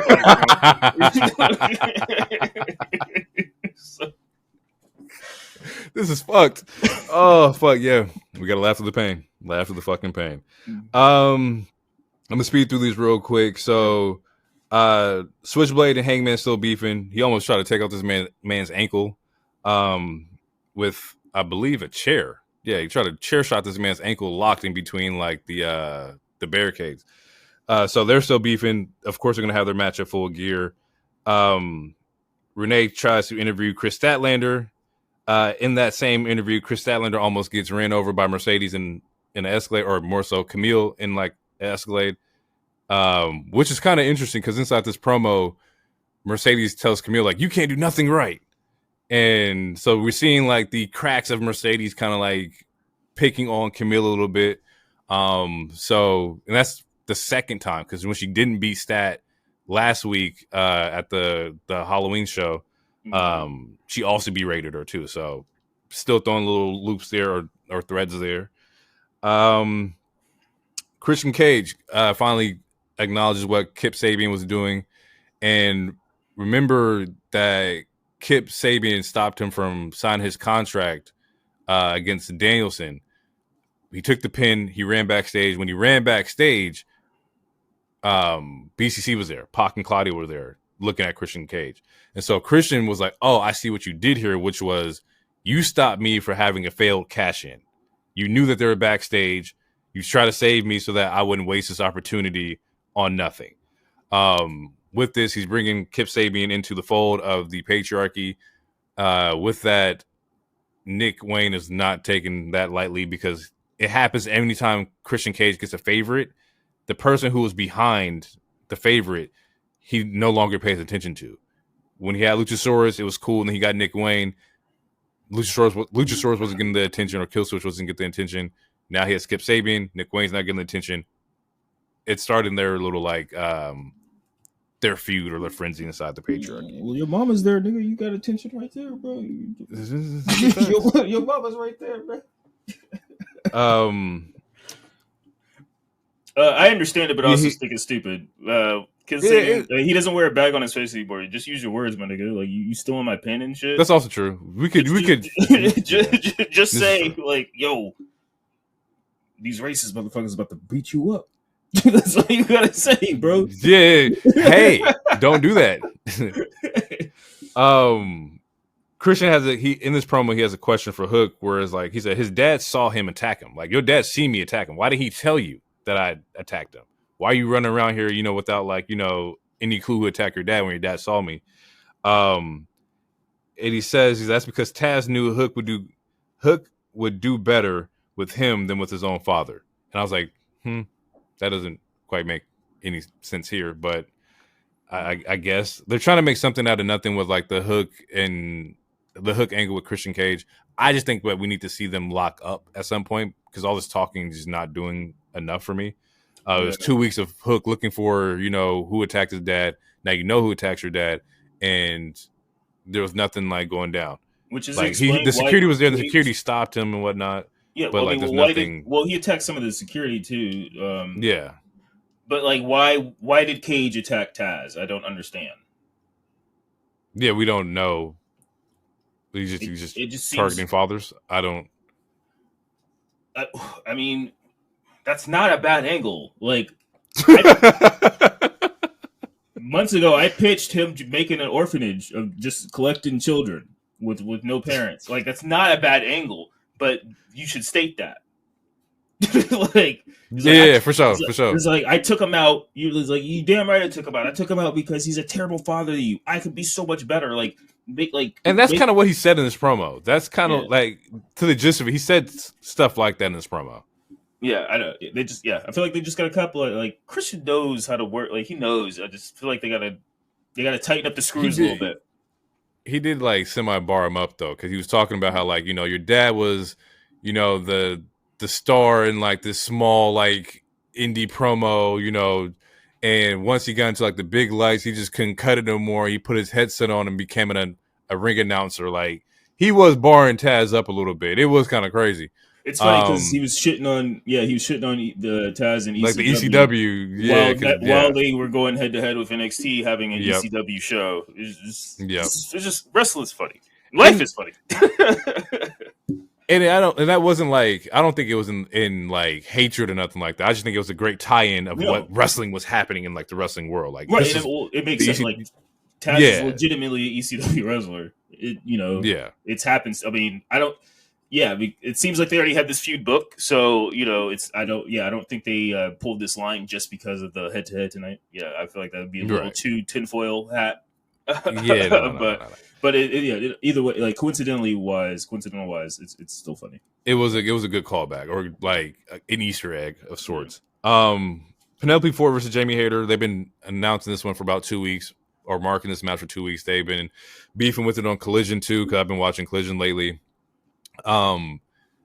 What should have been like, a Jamie Hayter like show out match was not. It was a Penelope Ford show out match. She had a really good fucking match. Like, she looked great. She hasn't wrestled like 200 plus days, and she looked fucking phenomenal in this match. And I don't know if it was the way that. Well, wait, I thought Penelope Ford was the girl who's in Japan, or is that somebody else? No. That's fuck. Why am I drawing a blank her name? I see her face in my fuck. She's the one who dates Jack. Fuck, what is her name? Jack, it's not the bunny. No. Damn. Fuck, this is gonna bother me. My bad. It's gonna, because I know her name. Cause I've been watching her do her shit. Fucking hell. No, it's not her. Okay. I'll get the name. It's probably gonna pop back. I'll look it up. Who dates Jack Perry? I'll look it up. Continue. But yeah, Penelope Ford had a great fucking match. She has been wrestling like 200 plus days. She looked solid. Jamie Hayter also looked solid. There you go, Anna fucking Jey. Anna Jey. Fuck, my bad. I apologize. I apologize. You're more than Jack Perry's girlfriend. But yeah, Anna Jey is fucking solid. But yeah, Penelope Ford hasn't been wrestling 200 plus days. She's been injured, and she looks fucking great. Clearly, she's was doing some work and putting some work in somewhere because it was a solid match. Jamie Hayter ends up getting the win though with like a solid I think her finish is called the Hater Ray, which is like a clothesline. It's similar to like Okada shit, but solid fucking match. Now I want to know where we go with Jamie Hayter, like where we have feuds that we have to finish because Mercedes has to finish her feud with Chris Statlander. Like that's what's going on over there. As far as like women's champion, Mariah has to finish with currently Anna Jay. And then, they announced that Mina was coming back next week. But when they announced that Mina was coming back next week, half the screen went black and white.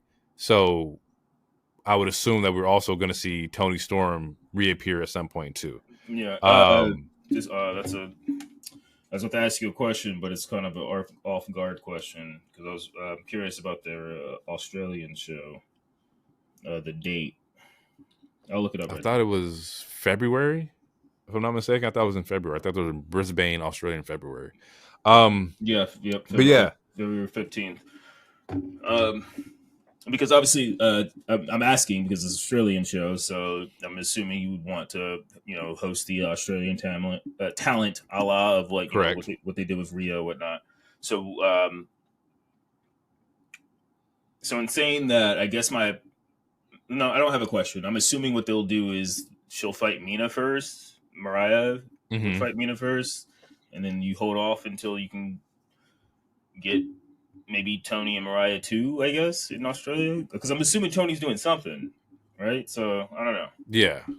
So, and I keep mentioning the show because they're announcing the show or presenting the show like it's a big show. But I would assume that, like, you have Mariah versus Mina.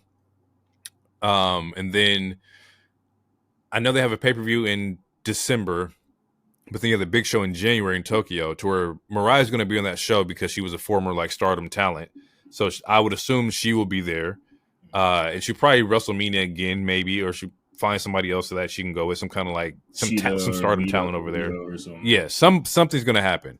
And then they'll probably do, like you said, Mariah, Tony in February. Like, I think that they'll run that one back for sure.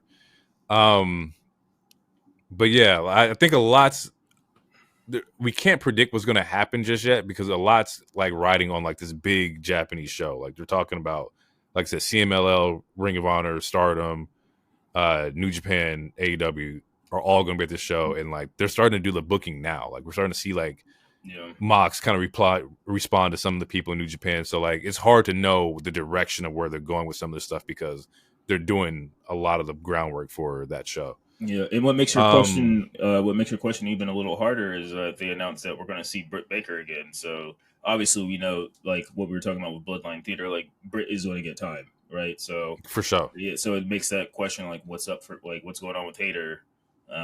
Even do you run Britt and Hayter? Like, I mean, well, apparently they really don't want to work with each other anymore because when they before they both got injured, they were friends, and then something happened. Like when Jamie had to drop her title and all this other shit, like something happened, but because apparently they're not friends, which is why they're not like they haven't shared any on-screen time together since they both returned. Maybe they could patch shit up and make some money and run a feud or something. But yeah, from everything that I've seen from backstage reports from Fightful and even other places where it seems like they're not on good terms, which is why they're so separate. We'll see. Yeah, I don't know. I have no idea because a lot of the women's titles are definitely tied up in some shit right now. I mean, they only got two. And not to say that like you can't make something out of nothing because like Collision, Thunder Rosa, and Deanna were running shit with like their 7 series matches. Like, there's other ways to be involved in like the show that doesn't revolve around the titles, which is what we want in women's wrestling or in all wrestling actually. But like, maybe she has to just wait for this pecking order to like go through before she gets her, her next shot, which there's nothing wrong with that. But like right now, it's just, I don't know where you go. Yeah. We'll see. Maybe after this Statlander feud, maybe you fight Mercedes, but even then Mercedes is going to have that belt for a minute too. She's been actually working. She was just in Japan. She was on Collision. She was on Dynamite. Like, she's been doing a lot lately. Main event is my match of the week. Fletcher Takeshita versus Ricochet and the the refreshed and not injured Will Hobbs, the returning of Will Hobbs. It was actually kind of cool that how they did this because Ricochet came out and he says he came out and he dabbed. But you know why he dabbed? He said he did it for his stepdaughter. There you go. I don't know what that means though, so that's why I'm not going to make fun of it. Because I don't know if that means she's sick or something, or if because he was like, I did it for my stepdaughter, just let her know I'm thinking about her. Just so I can see you. We do dabs at home, you know, we dabbing. Like, I just want you to know that I see you. It's something that you can watch. Like, no, he did that for me. Then say hi. No, certain name. I'm gonna do something cool. Dabbing in 2024 is not cool. If it's for my daughter, it is. Yes, nigga. I'm gonna do whatever it takes. What? Yes. All right. Well, I'm gonna go to WrestleMania and do the Tootsie Roll. All right. We'll just do shit. Okay. But yeah, for his daughter, I'm not gonna make fun of him. It was funny though. I refuse to say it's in the promo or like promo before the match. He says, you know, you guys left somebody's contract just expired of the Don Callis family, October 9th. You guys let his contract expire, and he's kind of pissed off. Enter Will Hobbs. Will Hobbs is out of the Don Callis family because they did not renew Will Hobbs' contract. So therefore, he is now a free man to do whatever he wants to do. And we want to talk about returns. Like, he had a great fucking return. Like, you would have thought, like, what fucking knee injury? He came out, he killed. It was solid. They did a nice, like, I think he took Ricochet on his shoulders, and Ricochet did a backflip off his shoulders. Like, super energy in this match from Will Hobbs. Definitely killed it. And then also just on the other end of that, you still have Takeshita too. So we're like, he's doing really solid work. Fletcher did amazing work. Like, it was a really fun match to watch all around. And that's even before like all the shenanigans happened at the end. Like, the match itself was just really good. The Ricochet and them get the win for this. And I was like, damn, why is Ricochet pinning Takeshita? But you kind of have to have him pin Takeshita because he's not going to pin Takeshita in the 1v1. I get it. Right. And Takeshita, he's the one who pinned Will to take the title. He didn't pin Ricochet. Yeah. Exactly. There's a reason behind it. And so I understood it, but like the next time when they line up 1v1, and it's like, no, once again, you're going to get put in a nice little body bag here. I mean, we'll see, because again, Ricochet is a talent that shouldn't be taking too many L's, especially like 1v1 L's. So it's true. Whenever they do that match, I mean, I don't know. And the thing is, like, Rick has been winning his 1v1s though. Like, on Collision, he's been having his 1v1 matches. I think he did Leo Rush, he did AR Fox. Both of those matches were solid. So he's been winning. He has a stretch of like singles wins. So that also shouldn't hurt either, because he's winning the matches that aren't Takeshita. Like, anybody else, he's been like cleaning house. But yeah, they end up winning this match. Mark Davis comes out to kind of like stop a chair shot, because the chair shot that was happening. So Fletcher lost. He went crazy. He picked up a chair and started hitting everybody. Mark Davis comes out, which is half of the Aussie Open, which is his tie to Fletcher and Ospreay. Cage and Archer show up. They also had matches on Collision 2 where they've been just dominating as a tag team, which has also been very entertaining, because you haven't seen like big evil tag team do crazy shit like that in a while. They stop they stop Davis. Adam Cole comes out, but he ends up getting caught by Takeshita, sets up their fucking match for next week. And then we get the Will Ospreay appearance, which is his first appearance since Fletcher had took him out. Wrestle Dream, right? I think that was Wrestle Dream. Yeah, I think so. The triple threat, right? Yeah, when he turned him, he turns him in Wrestle Dream. So now we know that the threat is going to be Will Ospreay versus Fletcher at Full Gear. We have Ricochet versus Takeshita. We have I don't know if Mark Davis does anything, if he's going to wrestle. They'll probably do a tag team match before the pay-per-view, but I don't think he's going to be on the card. I'm sorry. I didn't mean to laugh at that, but the way is, I don't know if he's going to do something. I don't know if he's going to be on the card. It's not in a disrespectful way. I know. It's just, to me, it was funny. The way it came off. Was kind of crazy. Yeah. So there's threads are being tied here. There's stories is being told here. Like if you've been watching AEW recently, they have been upping their game on the promos to catch you up on what's been happening.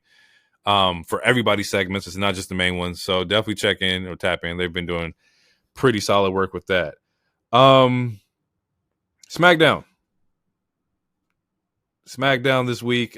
We get Smackdown. They open up with the Bloodline in Buffalo. You also relax what you say about Buffalo. What, you got family? No, I'm just saying there's money out in Buffalo. If we get booked out to go to Buffalo, what you gonna do? Zoom. That's fucking crazy. There ain't a damn. Okay, look, I'll be keeping it real. There's not a single reason to look. They got good wings, I guess. Sure, never had them, but they're fake ass Canadians. Let's keep it a buck. They don't wear bubble vests. They don't wear Timberlands. Y'all not real New Yorkers. Y'all fake ass Canadians. That's why you're on the borderline of the Niagara Falls. If I go to see the Niagara Falls, guess where I'm gonna see it? I'm gonna see it on the Canadian side because that's how much I don't like y'all. Y'all some snow rats. Snow rats is fucking wild. Well, I was told snow monkeys is too racist. That's definitely racist. We'll take the rest. Take the rest for sure. 1,000%. But not me, not my words, his words. So all them Buffalo niggas, go to this nigga. Don't come to me. Fuck the Buffalo Bills. That nigga, all right. Is that where it stems from? Is it a Bills thing? Yeah, that's all where it stems from. Okay. That hatred is real. Hatred is real though. Okay, that makes sense. Yeah, they're in Buffalo. OG Bloodline is in the ring.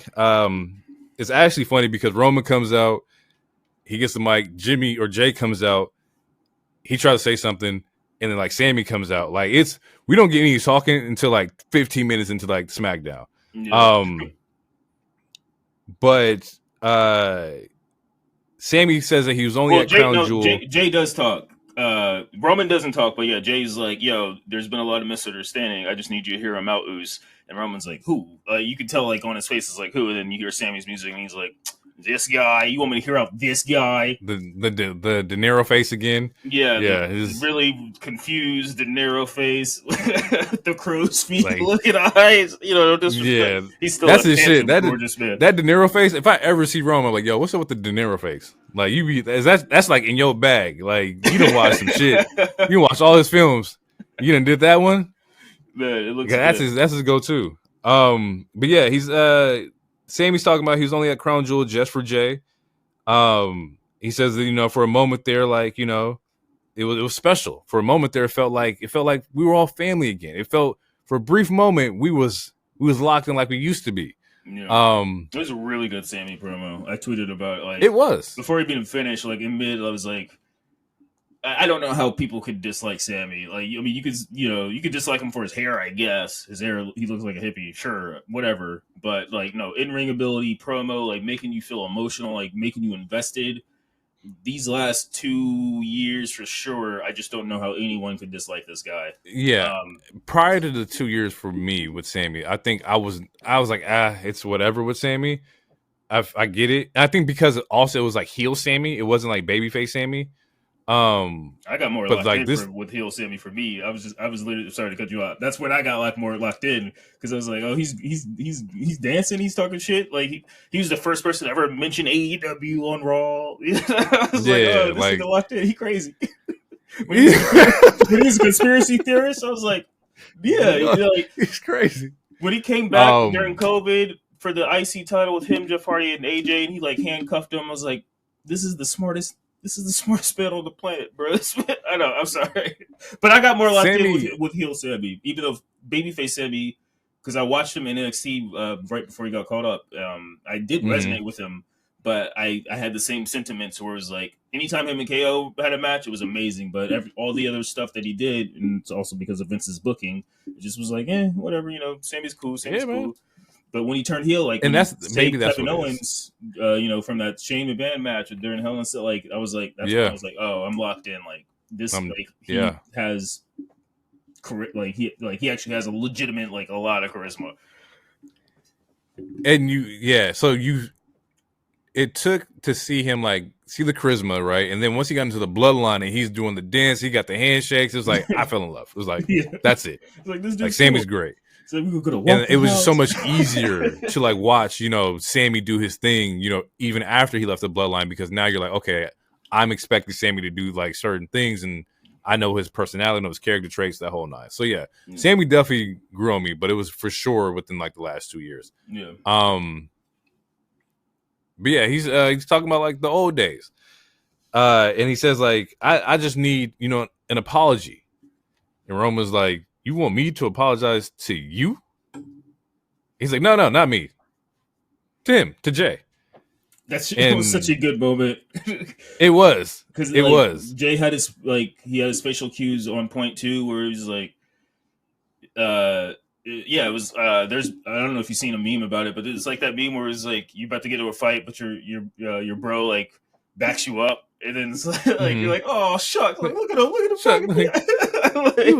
You want to apologize to me? You care about me? Like, I appreciate that. Yeah, he did the facial cues great, and then Roman's like you can tell why Jey and also Sami, but mostly Jey is still like really hesitant to like trust dude, because his ego, Roman is still not over, like, even though he is babyface now, there's still that tribal chief ego where it's like he's not over it. He's eating like, him. It's eating him out. Eating him, man. Pause. It's like eating him up. I should have said that. that was fucking crazy. I tried to walk over, but I let that shit play in my head. I was like, that's fucking nuts. The Roman ego thing is very cool, because it's kind of like once again, that Ulafala is like that Green Goblin mask. Like, it's like every time he thinks about the tribal chief or just being the leader, like them old like tendencies come back. You see it happen like multiple times in the segments, in this segment, even in the segment afterwards, where he's like, you know, just on his bullshit. Yeah. But when he says, you want me to apologize? I'm sorry for this man wasting our time, man. We even in family. What are you even doing out here? Hey, Solo! I'm like, oh shit, he's not paying attention to me. Yeah, he hit with that Solo. We haven't heard that. Solo! And then after that, shit. We get Sami's like, all right, then fuck it, I'm out. And then as he's walking away, we get Jacob Fatu on the big screen cutting No, time out. I'm sitting here taking my notes, so my head's down, looking at my phone, taking my notes, and I hear like this crazy ass promo happen. I'm like, who the fuck is talking? And I look up, and it's fucking Jacob Fatu with the bird. Sounded like he had a fucking GTA San Andreas. Like, I'm like, who the fuck is this hood ass nigga on this fucking screen? I swear I thought I was watching wrestling. It was fucking Jacob Fatu. Shit, I almost missed this. That new Roman shirt is trash. And I wish DT was here to try with the Yi on the side of it. It's bad. I don't like it. Yeah, no. That's what it was like. Y'all like. I get he prints money. I get it, but like it's the same shirt, just with a fucking comic bubble. Oh, nah. A fucking literally a caption bubble. Yeah, like, that was trash. That is a bad shirt. I don't, please no one buy that. Like, dead ass. Like, they need to like know that was a bad shirt. Imagine you can't like, it's like Christmas and like your mom gets you like the OTC shirt but got the Yi on the side. Like, just how slightly disappointed you might be in your. It's like, damn, mom, like, huh? I wanted the original. This is OTC shirt, boy. It says OTC on it, but it got the Yeet on it. I'm gonna yeet your ass across the street. You're gonna take the shirt. Bullshit ass comic bubble. I guess, man. Fuck. Bad shirt. I just had to get that out of the way. And what reminded me is because talking about Solo's thing. Solo has a new shirt, and it has his fucking face with the prayer hands. Also a fire shirt. Not as fire as the wolf one. I didn't see that one. Yeah, it's cool. The wolf one's hard. The wolf one's hard as fuck. Yeah, because he has it all like cut up, but like, he has a new shirt too, which is cool. Okay. But yeah, after all that, Solo's like, or not Solo, but Fatu's like, Solo will see you at his own time or whatever. He is the real tribal chief. Yeah. All this and he is. It's the thing is like, as much as like, I won't say we downplay Solo's like relevancy in the story. Like, Solo is the tribal chief. Like, he's not. Has the follow. He has the. But he is.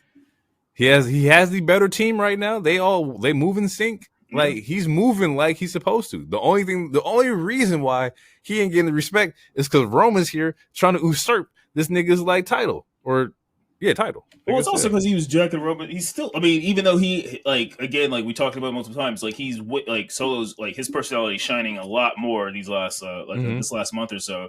But it all started off with him jacking Roman swag, and also he's still technically doing it by acknowledging me you take it. It's like taking a nigga's ad libs.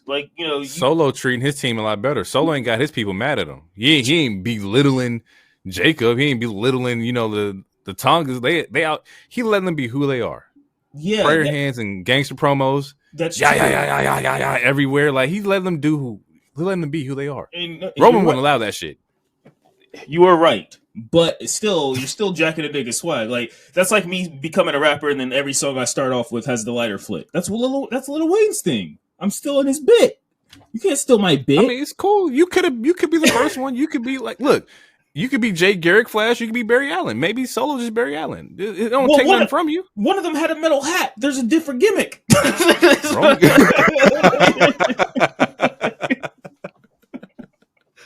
Right. That's fucking funny. Yeah, I mean, I get it. He is still a gimmick. He definitely got the suits and trying to be all sharp. But no, he again, is the tribal chief. He has the Will follow. He has the gauntlet. He has Thor's hammer. He has the fucking thing that is the prize.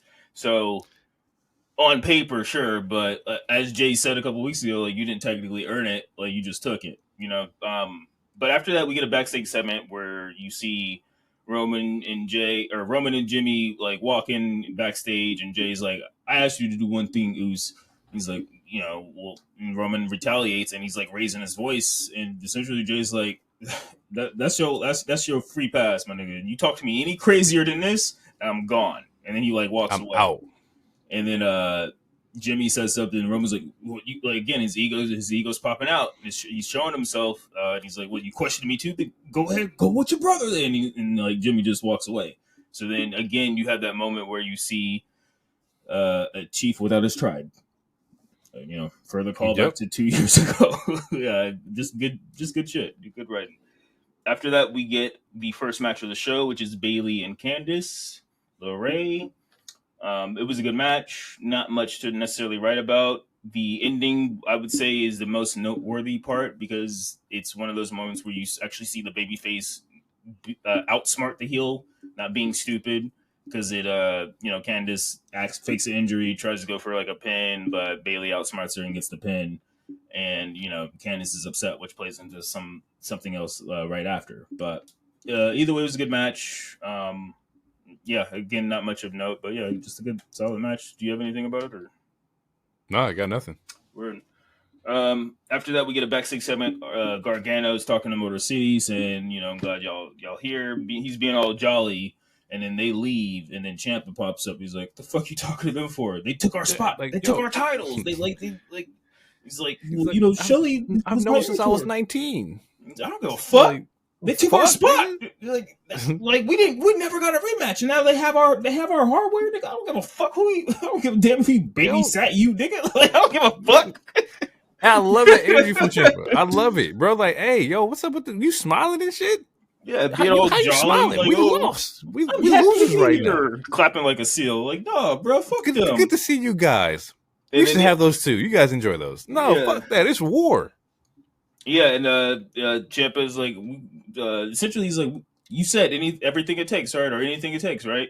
It's time to lock in, motherfucker. And we're about to fight pretty deadly. We're gonna make an example out of him. After that, you see Randy Orton walk right past him, and Randy Orton comes out and he calls out KO. And we get another great segment. And he's like, I'm about to end this shit now. Randy's just popping off. And then you see KO come out with no music. He just slowly walks out methodically. And that's when we see that new shirt that you were talking about. Kevin is right. I might cop. Low-key, I might cop. But he slowly walks out. You see some producers or referees try to stop it. KO fakes like he's going to walk away. Then, a brawl. They start fighting. Brawl happens. Then we get an old school power driver, which sets up a crazy angle to where we see Randy on a stretcher. Michael Cole's like, this move was banned. It's a dangerous move. It's a whole serious thing to where essentially Randy Orton's getting written off right now. See, I don't know, man. Like, I feel like it was just too dark. I feel like it was really dark and like was the kids okay watching this? I think the stretch was just too much, man. Like, he broke his neck. Like that is. Is it because what is wrestling doing right now? How is this on my screen? There's kids watching this. There are kids. He broke his neck. He was. You heard those agonizing sounds he was making. His arm as he was touching his neck. Yeah, he did that stiff hand thing that the Dolphins player did every time he got hit. I have a problem. There was thank you Randy chants. Oh my! Is it because he didn't? Man, is he okay? I think he is okay. Is your problem with it because he didn't like pop up instantly after the power driver and then like hit a springboard RKO? He didn't do. Pull the bag out. Pull a plastic bag on this nigga and choke this nigga out. Give me some real tears, nigga. Stick a syringe in this nigga's mouth, man. Fuck all this baby shit, nigga. I ain't talking. Fuck all that. Make these niggas scream, nigga. Over here talking about, oh my god, look at Randy's neck. Thank you, Randy. Fuck out of here. I'm just joking, but it was funny as fuck to me watching. I was like, these niggas did thank you, Randy chance. But I swear, the last time a nigga went on the stretcher, motherfucker was like, it's just too much, man. Like, is it really necessary? Yes, it's necessary for the story. If it's worth the story, it works. That's all. That's my point with this. Well, if it's in the story, it works. If you're comparing this to fucking Wrestle Dream, there was two different versions. Choke this nigga out. Damn near manslaughter. Hey, Aldis, grab the Safeway plastic bag and throw it over this nigga's neck.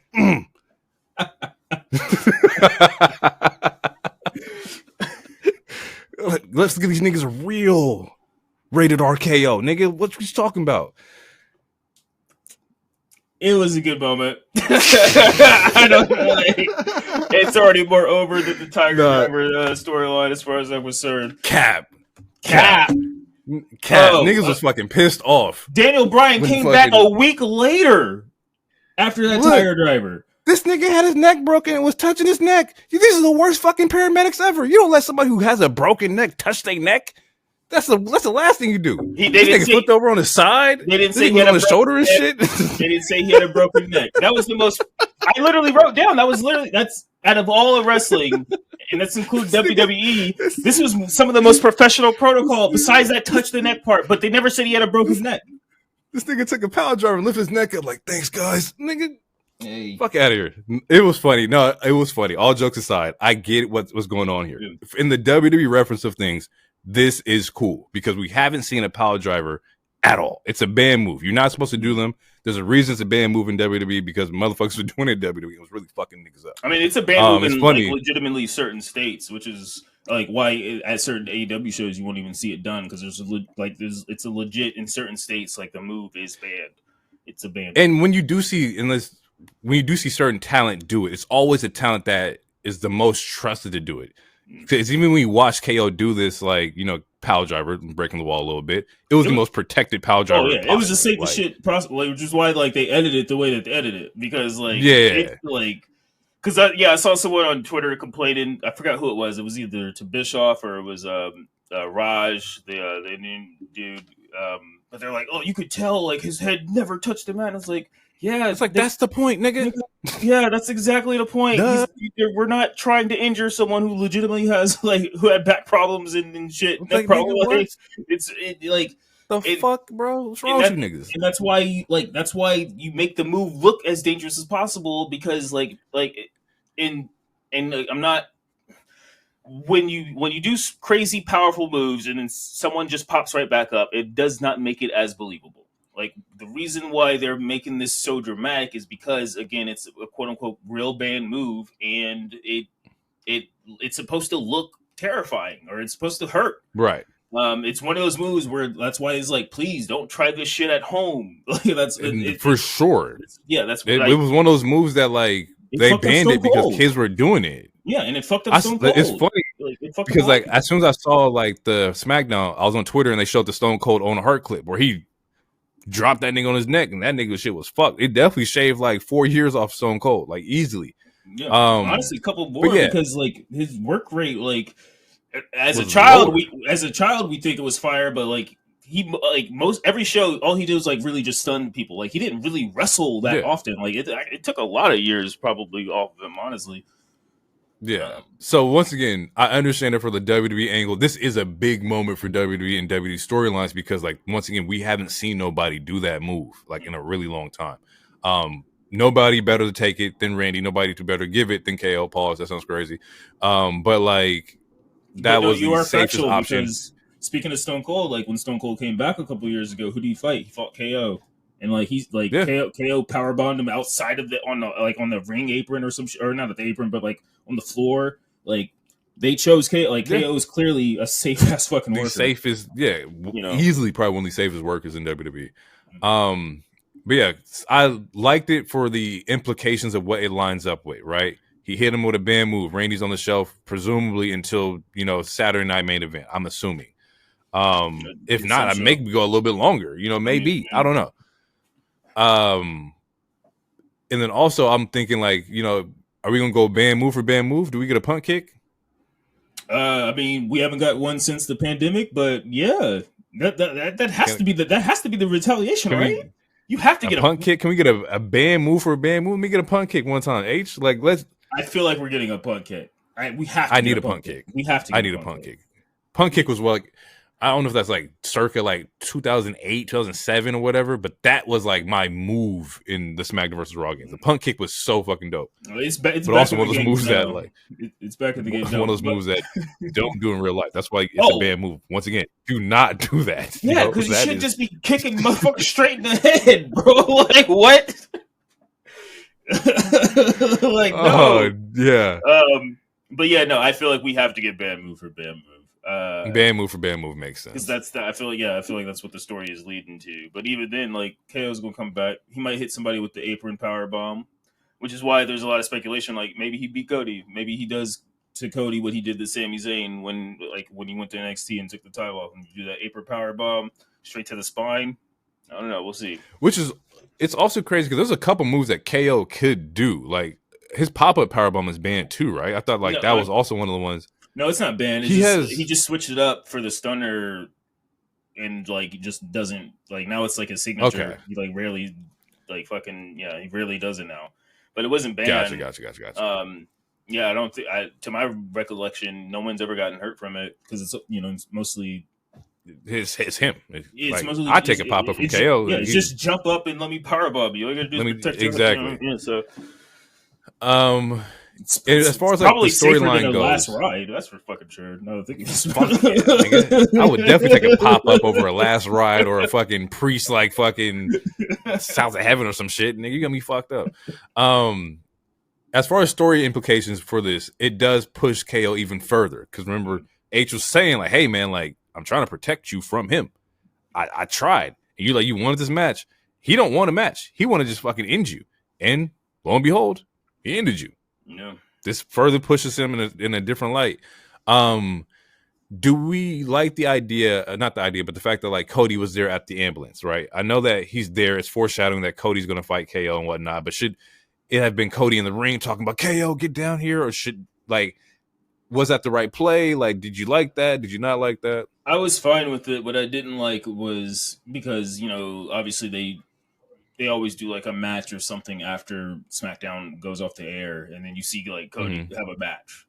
So it, even though obviously it's 2024, it's hard to keep kayfabe, quote unquote. I just wish that he didn't have a match, just to make it look like because he got in the hospital, he got in the ambulance, and then came back to the show. Came back and had a match. Yeah, he was like, I'm gonna drive to the hospital with you. Even though like in that scene, he's like, I'm gonna stay with him. So essentially, you did stay with him. You went to the hospital and then came right back. So, in theory, if I'm Randy Orton, this is more smoke for when I do turn on you, my nigga. Like you left me in the hospital when it had a match. Yeah, like it wasn't taped. It wasn't aired. It was a dark match. Like, okay, you gonna leave me for a dark match? And it's crazy. That's funny. For a dark match, it's hilarious. So that's not even canon. with like situations like this, and I asked that question of like, was it okay or not? Because I remember like we have conversations where it's like, man, sometimes you just want shit to like breathe a little bit, right? Yeah. And I was thinking like, what if like if you let that breathe? What if that was like the last shot to the SmackDown where he got fucking power drive and the show goes off? Like I think that's like, oh fuck, like that's a good way to end the show. Yeah. Versus like in the middle of the show and it's like Cody's like there and it's like the whole thing. So I wanted that moment to be a little bit bigger, but also get like we had you're not having Bloodline. Yeah, Bloodline theater. Bloodline gets that last 45, which is some bullshit. But that they run it. They run the fucking numbers. And another reason they did it, I feel like again, is because obviously it's a 2-hour show. They had to have Cody in the show somehow, and they probably just didn't want to do like some random pre-tape promo about him beating Gunther or something. So this was their way, because if you know, like, I didn't notice it until in the show, but like LA Knight's not on the show at all. Like, and he's only mentioned one time, and that's only because of when we talk about the new title. Like, and they like his name was mentioned one time. He wasn't even on the show. Andrade wasn't on the show. Carmelo was on the show. So it's like I feel like that was also their cheap way of like, all right, just so you guys know, Cody's here. Like he's right. He's not on a break or nothing. He's like physically here. So I think that was their way of doing that, and also again making it more dramatic and sticking up for your friend and all this shit. Next match was so you get a DIY Pretty Deadly match, but they treat DIY or Pretty Deadly like jobbers because Ciampa went in and just fucking smacked both of them. They've been tagging his partner and just left. Super aggressive. We get shades of the Black Heart, which I think Cole even mentioned, or Graves, one of them. But yeah, you're right. Like that's the only part I'm not okay with, because I really do like Pretty Deadly. You have to be careful when you do that, because like Pretty Deadly is a great team, but they're also like we're the joke guys. We're the musical aspect. Like we want to keep them, still like in the mix of shit, to where like getting jobbed out by one dude in a tag match is fucking nuts. Just to make like losing strong. Is one thing. Yeah, losing is one exactly thing, like. Yes, it's giving Billy and Chuck vibes, but even then, Billy and Chuck they won some matches because of Rico and shit. Yeah, like, they got wins and shit. So like that's why I'm not. Okay, and Pretty Deadly's nice, bro. They're good. Like, they're really like people who never seen NXT UK like and barely watched NXT when they were NXT. Like they don't like Pretty Deadly are really really fucking good. Like. You get Pretty Deadly and like Street Profits a 20 minutes, you're gonna see some fucking match. Give Pretty Deadly 20 minutes with any tag team on the show, you're gonna see some fucking heat, some good shit. They just haven't. Yeah, they're not getting it's the opportunity in booking. Opportunity in booking is like that will fuck you over, yo. Yeah, and hopefully that's not the case. But like, hey, like we're threading on we're at the bottom here. Yeah, we can't go lower than this line. They're getting close to Fashion Police, which I love the Fashion Police. But then it's like they didn't win anything. They never did anything. Like, and Pretty Deadly they're so good. Like they're good on the mic. Too good for this shit. They're too good to just exactly for one dude to beat them. Like, but I do understand what they're trying to do with Ciampa and Gargano. But I disagree with this booking decision personally. Absolutely, yeah, I didn't like it. Same. I didn't like it. After that. Real quick. Fuck the Bills. They show some Bill players. Fuck the Bills. You see, we get a quick Nia Tiffany backstage segment, and Candice is like, if I was there, you wouldn't have lost, type of thing. So Candice is kind of trying to make her way to First Apprentice, and Tiffany's getting jealous, which that plays into something later in the show. Then we get Motor City Machine Guns versus Grayson Waller. It was a cool match. Motor City Machine Guns win. After that, another backstage segment where DIY calls out Motor City saying, like, we want next, but then Profits show up and is like, we got next. We already talked to all this. And Ciampa, that makes Ciampa even more upset. The thing that it was most notable to me in this little backstage segment was how tiny Motor City looks next to Street Profits. They look like children standing next to them. Like, I think they're like 5'4" or something like that. They're small dudes. These niggas is tiny compared to the Street Profits. Like I was like, oh my god, like they look so tiny. Yeah, that shit was wild to me. But Either So overall, a good segment. But with this promo, though, we saw that Ciampa gets irritated. He walks off. Do we think that Ciampa interferes in this match next week? probably. which is some bullshit. But yes, I'm right there with you. More than likely, because I don't know. I don't know. We again, like we talked about the push and stop go with the Profits. There's been a lot of talk about separation with interviews and also just with fans. There's been whether it's storyline or not. There's obviously been Montez in the last couple of interviews has been vocal about how he's felt. So who knows? So in saying all that, I wouldn't be surprised if Triple H didn't want them to lose clean, just to like not make them go further down the totem pole. I wouldn't be surprised. So yeah, I would. So in saying that, yeah, I would assume maybe we get an interference, And like, or even just distraction, even just like coming out to the ramp and a dude is like, "What the fuck is he doing out here?" for a quick roll up or something. And what's fucked up, bro, is like, let's say hypothetically, right? Because we know Motor City Machine Guns just got the belts. They're not losing those belts anytime soon. So what ideally would probably happen is like, you have this match, Ciampa interferes. The following week, you have DIY versus the Profits because they interfered. And that ends up going into like Survivor Series where we do like the fucking trio triple threat match of Survivor Series. And then fucking Motor City Machine Guns probably end up winning that. Like, that's why I hate the way that, like, I'm not saying that's what's going to happen, but that makes the most logical sense to me. But I just hate that, like, that's the path to get there, right? Yeah. Instead of, like, having a definitive, like, this team will fake this team at the pay-per-view and a regular tag team match, we'll add another third tag team in there just to have, like, one of the teams get protected with the pin and whatnot. Like, it's not going to happen. I don't think it's going to happen. There could always be a swap because I will say this. There's a caveat because AEW does book differently. But that's the same mindset that I had, like when they added Konosuke to that Ricochet and Will Ospreay match. I was like, "Oh, they only added Konosuke so that he could be the one to take the pin." Because in my mindset, it was too soon for Ricochet to lose or take a pin, and I was like, "You don't want Will to take another fucking pin." But Tony swerved us. Again, that is a different company, but your thought process is not wrong because, like, if you pay attention to wrestling. I mean, you're just being a smart nigga. Like, I mean, you're not wrong. Like, that's more than likely what might happen. They might do a couple swerves or something, but that might be there's a high chance that will be the route. If Profits or DIY like take the belts off of Motor City Machine Guns this early, I would be thoroughly surprised. I would be like, "Oh, this is different. Like, we have some different minds back there." But the thing is, Motor City Machine Guns are just too good.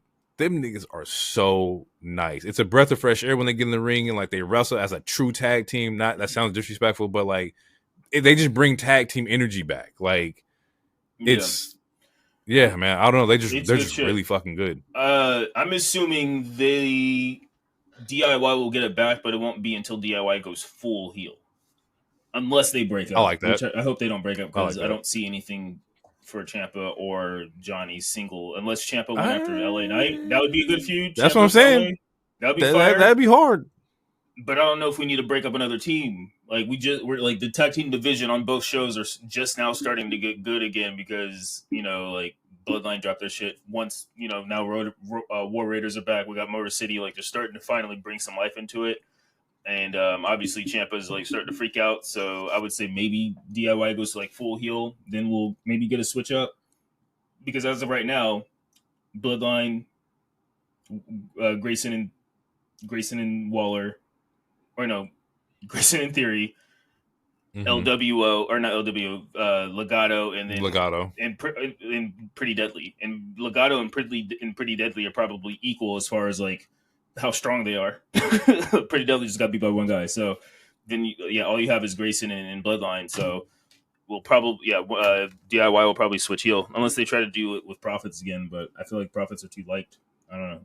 I think Profits got to do something extreme. Like you got to take a chair and like hit somebody. Like they got to like really like. They tried it do with some Bobby though. Shit. When they beat up Rey Mysterio and they were getting cheers, and that's tough. That's exactly tough, like they tried to turn the Pride heels. They tried, and then they had to go back to face and fight Final Testament. I think that's the issue. I think like let Montez lead the heel movement of the Profits. Like let him go in and like I'm gonna hit somebody with this chair. I don't like none of y'all. Y'all still in my spot. Y'all still in our shine. Like, I'm gonna hit you with a chair. I'm taking somebody out. That way you can build up some kind of heat. That would be really cool to me. Yeah.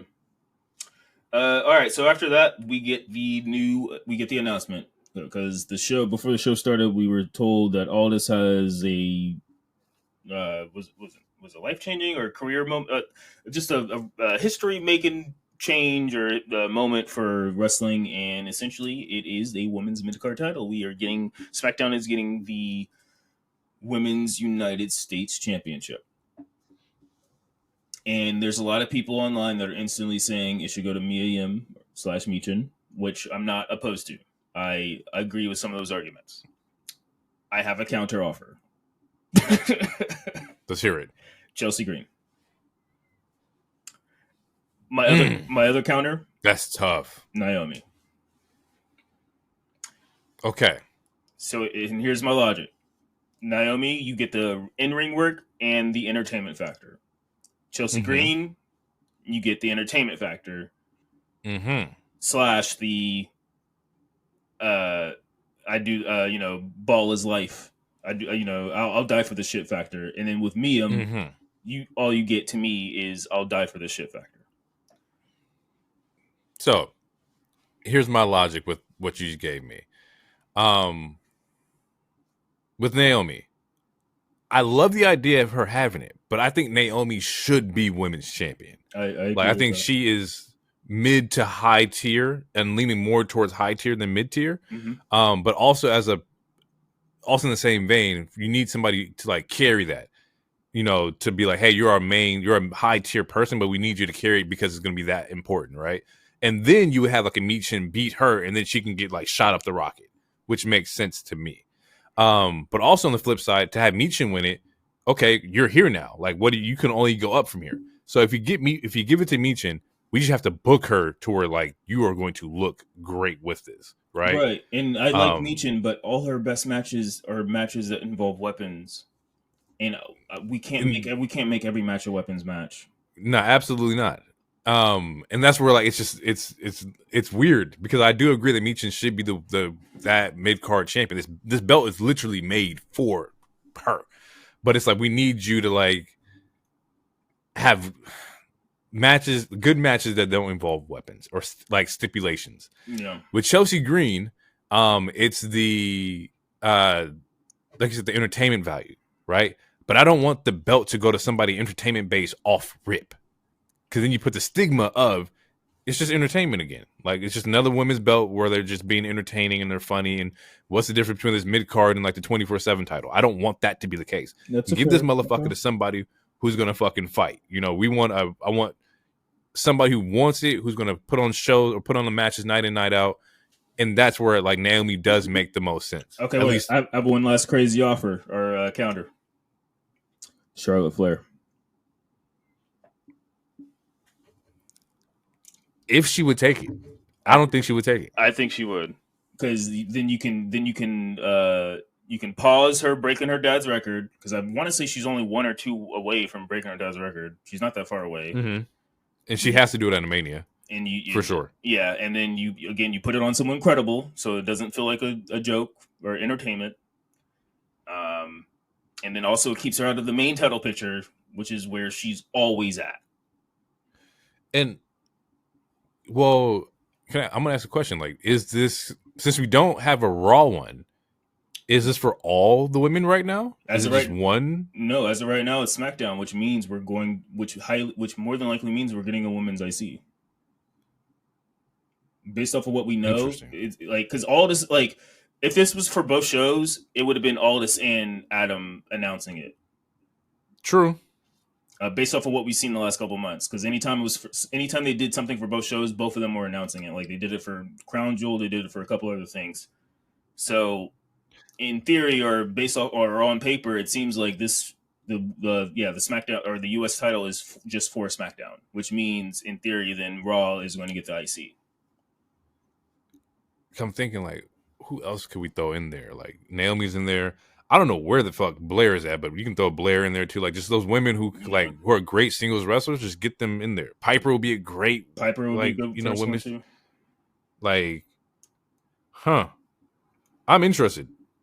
I think we're onto something with Michin and Naomi. These are all great fucking options. Michin's a fan favorite, and we know that we know Triple H is online. I'm not mad if Michin is the first person. I like Michin. I'm fine with it. But yeah, no, like I said, my hypothesis is like if we're doing ring work / entertainment or just all these different like attributes, to me, honestly, Naomi, Chelsea Green, or Charlotte. I mean, I think it depends on the factors because I didn't think about the like when I brought up Chelsea Green, like what you said about it. So, like, yeah, it depends on all the factors to me. Yeah, I like it. Yeah, I'm as long as it's, for me in WWE, it's just as long as it's booked correctly, right. I'm fine. Booked with effort. There it is. That's it. Booked with effort, and I'm good to go. Facts. All right, so after that, we get the essentially it's the main event. Yeah, Solo comes out because it's supposed to be the undisputed tribal chief announcement or celebration or some shit like that. And then he says acknowledge me and all this other stuff. Then Roman comes out. Roman's like, I'm not here to acknowledge you because Solo's like, are you finally here to do this? He's like, I'm not here to acknowledge you. I'm here to fight you. And then again, we see more characteristics of Solo. Like, again, he's like, it's giving me that Wesley Snipe Demolition Man vibe. Like, it's just like he's not the Joker, but he's still a funny villain. Where he's not like he's showing so much personality. He's like, why did I fight you? I'm already the fucking tribal chief. I don't need to fight you. Like you want me to accept a 1v1? You have nothing to offer me. I already have everything. It's bars, man. And he's like, but bar up. Let me instead I'll challenge you to a 5v5 and let's go to war. And Roman's like, he does like super De Niro face. He's like, you talk about war games? War games? You gonna do war games? Okay, well, I only see 4 of you. Who's your 5th? Oh, my dog Sami Zayn. And then you see Roman look a little upset. And then that's when the fighting starts. So Roman gets jumped. Then Jimmy and Jey eventually come out. The numbers game happens. Then you see Sami come out. He's walking. It's very similar to what happened in Crown Jewel. You kind of can't tell what side he's going to be on based off of his facial expression and how slowly he's walking. At this point, Solo's about to spike Roman. But he's like, he tells Sami to come in the ring. Come here, kick him in the face. Kick him in the face. Honestly, probably the best line of the show. But callback. Yeah. Also, yes. Oh, you're right. Correct. Huge callback. Also, yeah. The Sami and the KO, like it's just a huge callback to where like the tribal chief telling you what to do. Yeah. You're gonna hit him in the face. Kick him in the face. Yelling at hit him. Like they're good at like the tie-ins, and like to be fair, I guess like you have to be good when all 4 or 5 years now. That's been the story, right? Right. And so all these moments are fairly documented, and they're actually being paid, or the writers and shit are actually being paid to pay attention. Like exactly. As opposed like there is continuation, and then so Sami goes for the kick, but he doesn't kick Roman. He kicks Solo so hard his shoe falls, his shoe comes off. Yeah, he lost his shoes. I was like, oh shit. And then we get the ending, which is you get all 4 throwing up the ones. Are you in or are you out? Like he mouths his word as he looks at Roman. Like, you in or you out? I'm like, ooh, it feels good. It feels good. It was a good shit. It felt good. But no, also notice Roman still did not apologize to nobody. No. So not a single soul. No, and we still don't. And it's funny how easy. Oh man, it's funny how easy he's able to like manipulate like not only the bloodline but also the fans, right? To where like he'll sit there like Jey pops up and like we're gonna do this match at Crown Jewel. He says one yeet. And everybody thinks he forgives everybody. Everybody thinks that's an apology, and they're back together. He gets a shirt because of it. He gets a shirt because of it. Like, there's still some damage that he's done, bro. He has to acknowledge that he was a terrible person, and he doesn't need to do it because the fans are not paying attention to it like that. Yeah, I think this is I think it was great. I think it was a good fucking match, or not match, but good promo. I got one question though.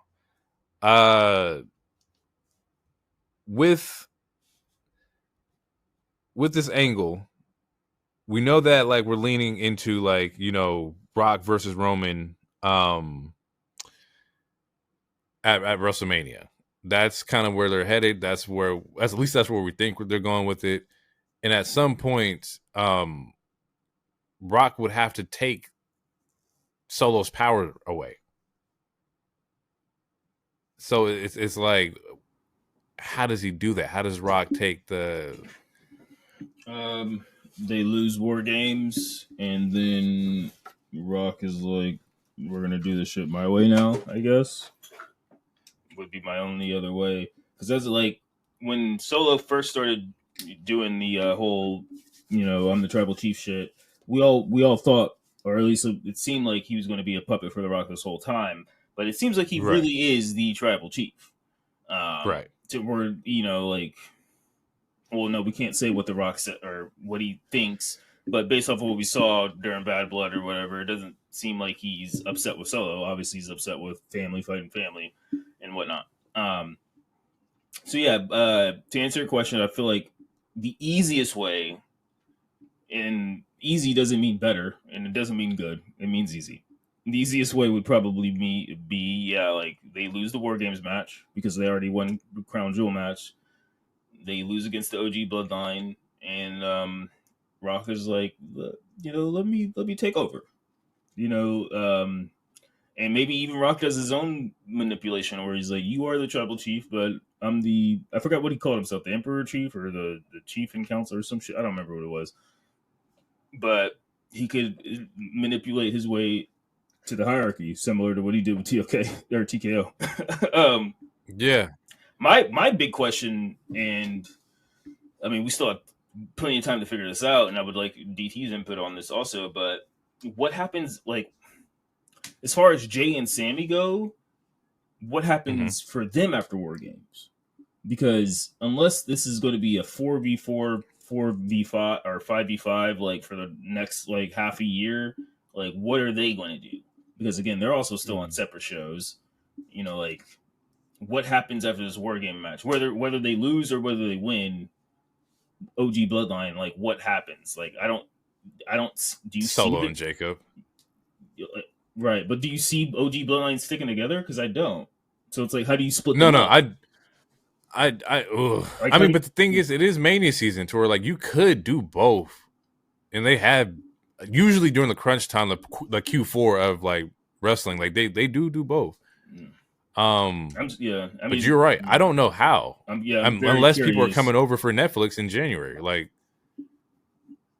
unless you are getting, you know, Bloodline to come over, something would have to happen at Survivor Series that like shakes shit up, you know, like a rift of some sort. Where if it is Rock, like no, Rock's like, oh, I'll take over SmackDown. You guys gotta go take over Raw, kind of thing, or like a Bloodline takeover kind of like situation.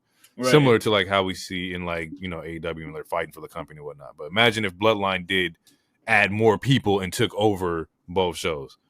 Right, and we know that they a bigger fucking vortex. Lance Anoa'i, he's been signed since summer. We got Hikuleo, and then like Hikuleo, like we still got a couple of them. Zilla Fatu, he's always out there. I don't need this vortex to expand. By the way, I'm just thinking like. Hypothetically, it's becoming its own Game of Thrones at this point. It's not even a vortex. It's going to be its own. It's a universe. It is. I mean, shit, they add in an hour for these motherfuckers. Like it's its own thing. Yeah. Fuck. Yeah. But yeah, I don't know. I don't know what they do after this. Like I said, it would have to be something like big shifting. Like I don't know what that Saturday looks night, like because the January Netflix isn't until January, so like. They could still do what you just pitched with what The Rock does, but they still have plenty of like they still would have a month and some change to even need to do that. The Survivor Series is this month still. They still have all December, and then they don't go to January or Netflix until like unless somebody gets injured. Like you injure somebody got to sit on the shelf for a little bit. Like I don't know. Yeah. I genuinely do not know. This is the first time we've ever encountered this. I have no idea. It's very. I'm very curious, but. Only time will tell. It's not our job, but that's in the SmackDown. Yeah, that's it. That's the end of the show.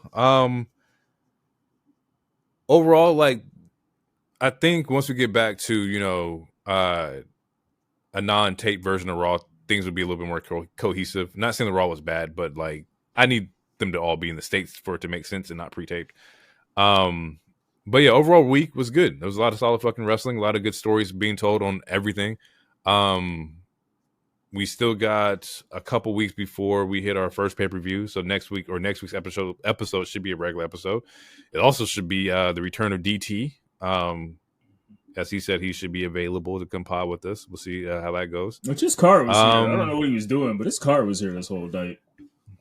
I mean, he's part-time. Yeah, I know. I'm just talking shit. We're the essential workers of this joint. That we're the ones who make this shit work. All right. But with all that being said, with that being said, we're gonna get out of here. It's been real. We're gonna catch you guys in the next one. Thank y'all for tuning in. We'll see you guys later. Peace out. Too sweet.